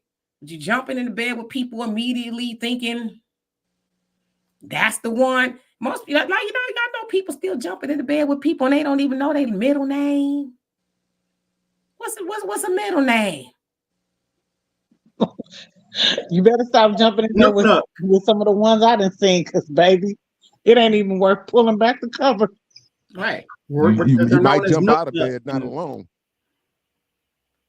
You know, but what I'm saying is this: we all have to take accountability for the decisions we make and who we do it. You know, it's so easy for us to point, and that's all good and great. We can all do it. I can't blame society and be like, oh, these women ain't nothing and when I'm the one that decided to take this particular person and got into a relationship with them and whatever the deal is. Now, unfortunately, because we're human beings, we take baggage from our last relationship into the new relationship. And I'm not saying go in there, ladies, and be naive or nothing like that. But the point is, James is not the same as Nook, because James, you met him at the junior college, at the JOCO. He's trying to do something a little different with his life. See, and that's what we got to start doing. I mean, you know, it's just like Brother Don just said. They have us so busy fighting each other that we're not looking at the big picture. Like I said, you ladies on this panel right now, I am not going to refute anything you guys have said because you are women. And guess what? I don't care what you guys have to say. I will never relate to it because I'm a man. It's not for me to relate to it. All I can do is what I can do as a man. And that's it. That's it. If you don't want to follow my lead, then you don't have to follow my lead. It's as simple as that. When I'm talking about the women that are complaining and things like that, you know, yeah, everybody complains, but you can't sit there and keep talking about, I don't need no man, I don't need this, I don't need that, when until you need a man. Then you're complaining because he's not there. But why is he not there? I won't follow no man. I won't do this, or whatever it is. You put yourselves in these positions and you got to be accountable for that. That's all I'm saying. I'm going to be accountable. I'm going to be accountable for my situation. I'm a twice divorced person, twice divorced. And I'm only going to take 50% of the problem in the relationship. No more than that. No more than 50. Sorry. Can't do more than that. Corliss, have you ever read around talking about you don't need no man? Oh no, I ain't gonna say I need one, I want one. So it's a difference in a need and a want. I want a man. I'm well, it look like I'm still standing, so I don't need them. You know, I'm gonna make it happen by hook or by crook. I've done it all my life. That's all I know to do. So let's just say that. Would I like to have a man? Absolutely. Every woman that I know of, unless they on some other type of swinging with another way or something, they want to mate too, just not a man. But anyway, back to the put that back up there about submission. And I'm gonna send you the link. We about to get out of here. Everybody want to hear from the deacon. I'm gonna send you the link, but we got about another 10 minutes at best. So which comment was that? about something about submission. Mm-hmm. So first of all, a man never has to ever ask a woman to submit. Let's start there. Okay. If you are the right man and a woman knows that they are safe, that they can trust you, that you're going to have their back, we submit automatically because it's in us, baby. We were born with submission. The thing is, we're not just going to submit to anyone. So, like I said, if we don't know that you can lead and to really take hold of the reins and lead us somewhere, then yeah, you're gonna keep on dealing with Shaquanda and Hennessy and Hypnotic and Ciroc and all of them. That's who you're gonna deal with. Real women, you don't have to ask us. We do it automatically. I agree. Have control of what's this right here. This 360 degree. That's what I have control of, and that's what I'm responsible for. You know, I find it hard for people to complain about the decisions they make in life, unless someone has done something directly to you, and you made no decision, you had no input, it just happened to you. Then you really have no reason to complain. If that's your decision, your choice, and everyone was straight, honest, and forthright, then you have nothing to complain about. It's like Donovan's example with the lemon law. You thought you were buying a good car and everything looked good and everything on the outside and it drove good for a while. And you did everything you were supposed to do. And then this thing starts breaking, not doing what it's supposed to do, rebelling against you. And so that's not your fault. And that has to be fixed. And some people are lemons and they need to be fixed, but at the end of the day, the only thing you truly have control over is yourself and how you present yourself and the choices and decisions you make and how you live your life. If you are just, if you're just out there just giving it away like candy, then, you're going to get what you're going to get. And that's male and female. You're going to get what you're going to get. And that's it. So, I just make better choices on both sides. Make better choices because that's really the only thing you have control over, the choices you make. You know what? We're waiting for the deacon. You better come on. We're going to put up the Baptist finger on him. Yeah, you're right. So all we have is control over ourselves, right? And with having control over ourselves, we also need to be in control of what ourselves sometimes do to other people, what we say to other people, right? Like I say, my goal is to not intentionally harm people and all of that, because I never want to be at the helm of traumatizing another human being. And I never want that on my conscience at all. But as I always say, and it's been said, it's not a new idea. Find the person that is best for you and rock and roll with it. And when you find that person, don't blow it. Find the one that's for you. As I always say too, there's never enough of more. There's never enough of women. There's never enough enough for men. You got somebody good? Sit down. Stop looking. Find the person that's good for you, that's good to you. Like, we need to start hearing more about these 75-year anniversaries. People being together for a long time. We don't hear those stories hardly anymore of grandma and grandpa. Yeah, child, he got on my nerves. I want to throw some grits on him a couple of times, but you know what? We made it. We need to start hearing those stories. I get tired of hearing stories like, damn, they just got married. Do you mean it? Let me shut my mouth. I was married for 10 months, so let me shut up. But I'm just saying, we need to, I get tired of hearing those stories about, damn, they ain't together no more. I want to be hearing the stories about people who made it. Okay, there we go. Hey, Dinkin. Yes, ma'am. Can y'all hear it? Oh, okay. What's going on, family? Hey. All right, y'all.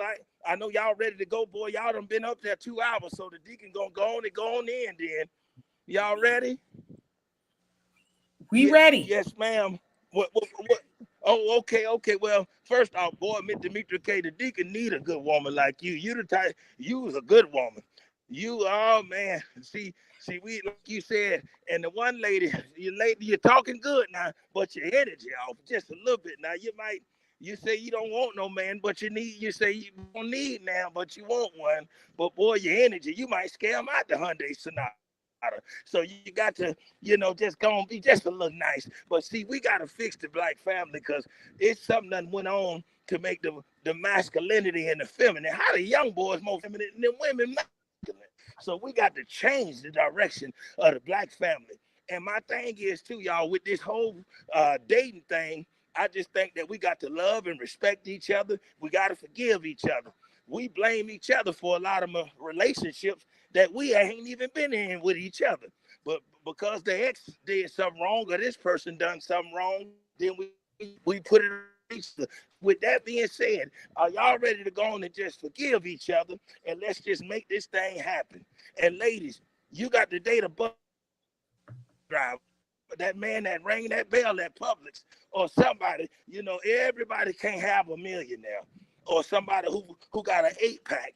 The only time it seems like I see sisters don't care what the dude look like is when she in a racer date. Y'all would date a Jeffrey Dahmer white man so quick that, boy, he can have a big bare belly with that big belly button, and he can look crazy, but boy, look at here, the black Negro man, he got to have this and that, chocolate like Wesley Snipes, light skin like Christopher Williams, and the good Indian hair. Why can't we just be normal with each other? And that's all. And so, with that being said, I mean, ladies and fellas, what do y'all think about that? I mean, because man, we do need love. The deacon ain't love on nobody. It's been 6 years, and boy, the efficiency need a good woman up in there. I miss the smell of hair grease on my good pillows. Yes, and I love y'all beautiful women. Oh, yes, I do. I love to get, oh, yes, praise God. I love it.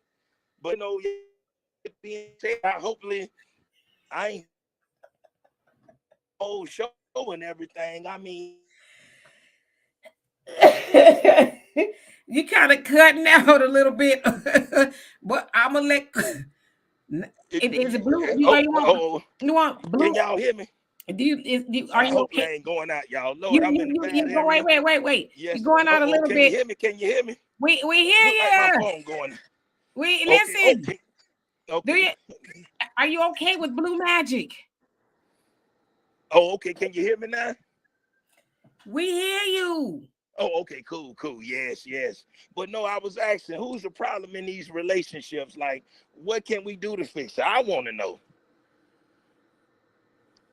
The problem can really be on both sides. And he said, we want, who he said, Wesley Snipes? Baby,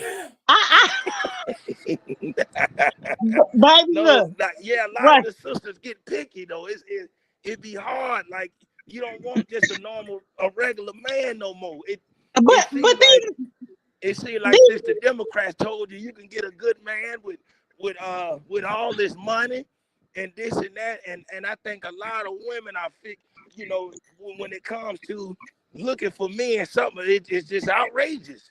So the good man. Well, I was dealing with I swear to y'all ladies right now, it's a man in your DMs or somebody who you probably don't even look at like that, like you. Women, y'all got all the power. Y'all got the power. Yes. You can get a man right now if you wanted one. It's us men. We the ones that got to settle. So if we walk around with a Precious lookalike, then y'all, that's probably the best we gonna do. And ain't nothing wrong with Precious neither now. She might make good hamburger helper at night. But y'all, Lord, the deacon, I can't go that guy. No, Lord have mercy.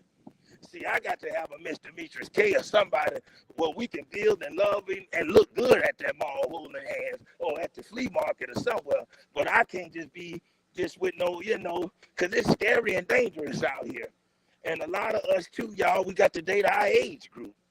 Man, Hold on, stop right there, Deacon, Brother Deacon. Hallelujah. Can you repeat that again to the Bible, dating the age group that's appropriate for you? Oh, yes, ma'am. Well, see, the Deacon 45, really 62. So my age group, it got to be in the 40s. Hopefully she ain't got too many war stories now. Because, boy, Lord, I ain't going to ever ask a woman her past. I asked a woman her past. She told me 200. I dove the hell out the car. I told, no, I can't. Nah, I can't. No, that's too many bodies. I ain't been in that many wars. I ain't going to Iraq no more. No. Brother, what's wrong with your phone? Yes, but we can't ask. I don't think nobody needs to ask nobody's past. I think because if you ask it, you might hear something you don't like. So yes, we just got to start a new future and a new reality. Yeah, wow. So but y'all, we got to get this relationship thing right, so then we can get everything else right. Because the hardest thing in the Black community ain't nobody having sex. We're mad, we're bitter. Everybody they not with each other. Well, yes, where they at? Where the people at that ain't having sex? We got to get it on, like Marvin Gaye said. But a lot of women, y'all will encourage that alphabet love with the men. I see y'all patting, y'all love that kind of. But when a heterosexual man give you a compliment, you'll think that's the worst thing in the world. Ooh, why that man looking at me? He need to stop. But then here you go encouraging Hercules and Tyrone to hug and kiss on each other. We got to stop being hypocrites. And the Black pastor, he could have fixed the Black love if he wanted to. He's not using it. He wanted all the women and the children to himself. He could have been to all these single mothers at that church. All he could have did was have them come to the church, bring their Black baby daddy, and told them to sit they self down. Well, let's love on each other. And like we love Jesus, even though we don't see him, and we can get each other back to love and normal in the community. But he don't want to say that. He want it all for himself. He want the CPI loan and that child support money. And ladies, yes, just start loving garbage men. Love that man that shake the fries at that McDonald's. Love the dude that's cooking the checker burgers. He might wear good cologne. Even with how that dude dressed in the video 3 days ago. I seen how them young girls tried to tear him down. This why us dudes, we got to date women in our age group and take baths too, fellas. We got to make sure we clean. Wash your balls. Get yourself right. Get your hair groomed. Make sure you brush your tongue. We got to keep our hygiene up. And if you got athlete's feet, buy some Bengay to kill it. We got to get them. Let's get it together. Yes, get our nails did. Get right. Yes, the right way, y'all. And brush your teeth like that dookie breath. How your breath stink, and it's 12 o'clock in the afternoon. Yes, we got to get it right, y'all. The deacon keep his old good cologne. Boy, that cologne loud too, Mr. Meek. You can smell the deacon 8th Street down, boy. I'm smelling good in the big Cadillac. Yes, and the shoes clean, and the socks stay white. Yes. And let's get our teeth did too. It's a lot of basics and necessities. If some dudes ain't buy no boxers since New Jack City come out, how you want a good woman, but you got holes in them boxes? You ain't buy no new boxers since middle school. Get your ass in that Walmart and get you some tank top and boxers. You buying all the coochie on Facebook, but I ain't buying no necessities. Get you some deodorant and a new toothbrush. You got to get it together, lady. I ain't gonna cuss, but we got to get it right. Yes, Lord have mercy. Yes, y'all. It's time to get it together because we have been led wrong. And I got to blame it. But see, y'all, when you got a single mother that's messing with a Queen Latifah stud and they teaching you wrong, this is why a lot of these young men scared and confused. These young boys sit down and pee. They 25 and they peeing like mama. It's sad, y'all. Yes, yeah, that's why so they don't know how to go about life. And ladies, all men ain't pedophiles. If you know a good man, that bring him around your son. Let him be a good man around your son. See, and I'm going to tell you, this is how I knew a woman was full of crap. Can I tell y'all, Mr. Mick? Let the deacon tell you. If a woman can get a man to come and lay with her at 2 o'clock in the morning, she can damn sure get a man that can pay them bills and to love her. So we can't go no longer with I can't find no good man. Because you can find somebody who can lay and buy crafts for you, but you can't find no. No, fellas, that's a lie. Dang it, that's a lie. It might not be who you don't want it to be. Everybody can't look like the dude that hosted Soul Train after Don Cornelius died. The light, but he was gay. But I mean, but hey, you know. Shamar, Deanna. You said Shamar Moore is gay. He wasn't the light-skinned brother with the green eyes. He was. That's Shamar, but he's not gay. Well, he just happy like his mama then. I mean, well, yes. But he did look. He danced masculine. Now he moved his shoulders now, but the way he hula hooped, I said, oh God, he looked like Rosie Perez. Why is he shaking like this? Yes, but I'm glad. Yes, y'all. So I'm telling y'all, man, ladies. So we got to I'm telling you, Mr. Mitra, all y'all beautiful women, let's make love. The black community need to love and lust each other. We looking at celebrities. Everybody can't lay with looking Jay-Z. What about the garbage man that come and get that garbage? What about that, like I said, the band that rang the bell, that bag your groceries up? Yes, but you can't judge him. Just let him do what he do.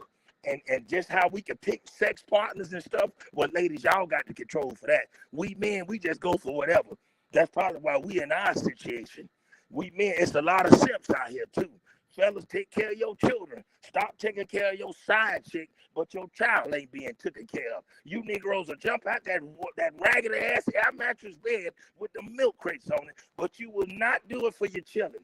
And that's another thing. This is why we got to get regular people in the house. The Democrats and the single mother, all that, we got to get rid of all. Let's throw that in the gates of hell. Let's get men and women. Y'all, that's how it used to be. We got to get out of this whole Joe Biden mind frame. Look at how we was back in our days, y'all, because we are the best, and we going to make it last forever. Go back to singing that Keith Sweat. Fellas, stop listening to the old rap music.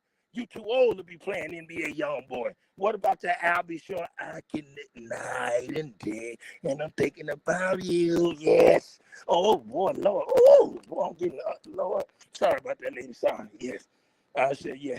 Yeah, but you get what I'm saying, Miss K, y'all, yes. Lord have mercy. Hallelujah. Yes, Lord. Thank you so much for the sermon. It was much needed. Listen, I even broke out my little tambourine. Yes, I did. Thank y'all so much, y'all, and I love you. And I'm going to try to get on the next time. And with that being said, Miss K, y'all, I do want to leave with a good prayer. Hey, watch over everybody, God. Keep this beautiful show going.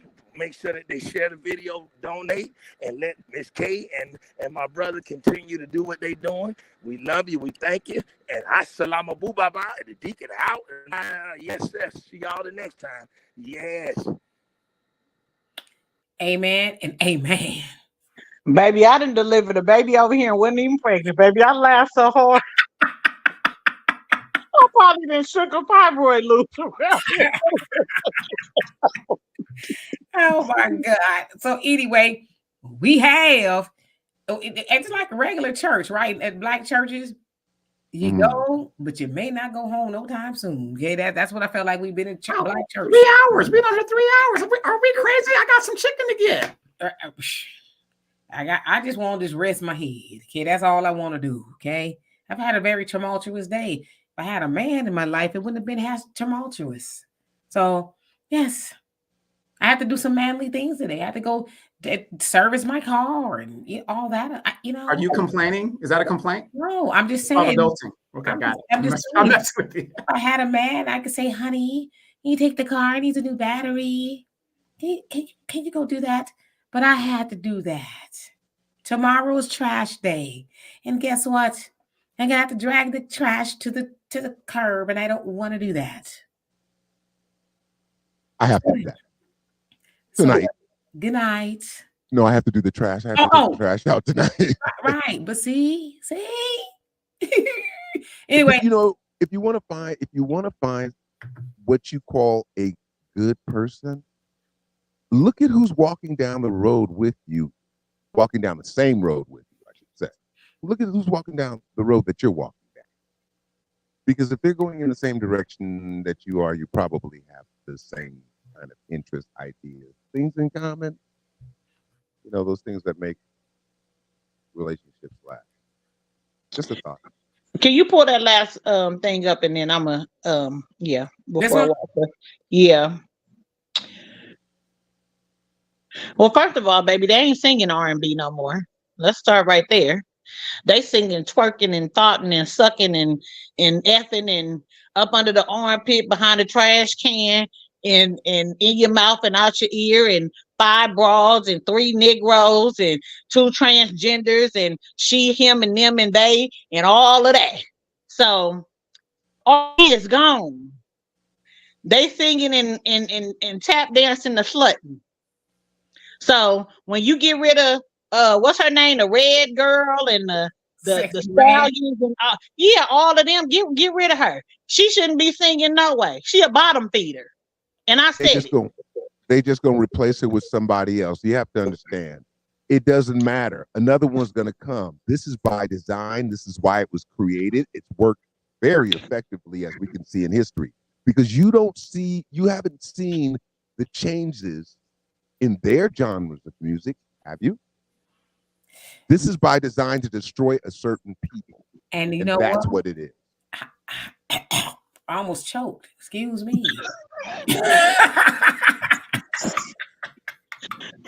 I need some cold throat. That's a tea. That's a tea.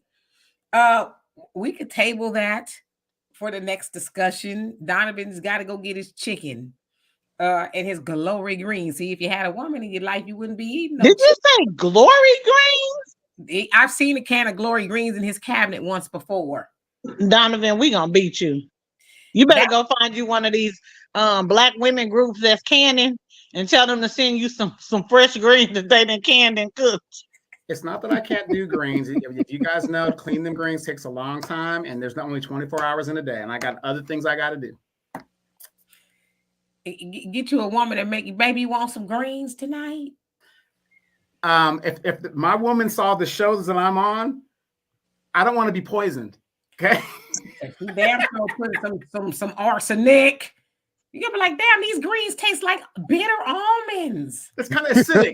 these greens are kind of acidic. What's going on here? Anyway, see, Chalk Chick says she making some collards now. See, if you was acting right, you'd have some fresh greens on your table. But for now, I hope your can opener works. But in the meantime, we gonna get out of here. Love and appreciate y'all. Well, I don't know. I forgot it's Easter. Yeah, I want to come on for Easter. I don't know. I don't celebrate. Y'all let me know. Guess we'll be. I'm going to the 7 o'clock mass as a Catholic, so I'll be good to go. Well, I'm always at Bedside Baptist. Right. Me too. I'm somewhere in purgatory most of the time. Oh. Anyway. See y'all later. We love and appreciate every last one of y'all. Thank y'all for making this show what it is. We could not do it without you. In the meantime, we'll see y'all on Sunday. Peace.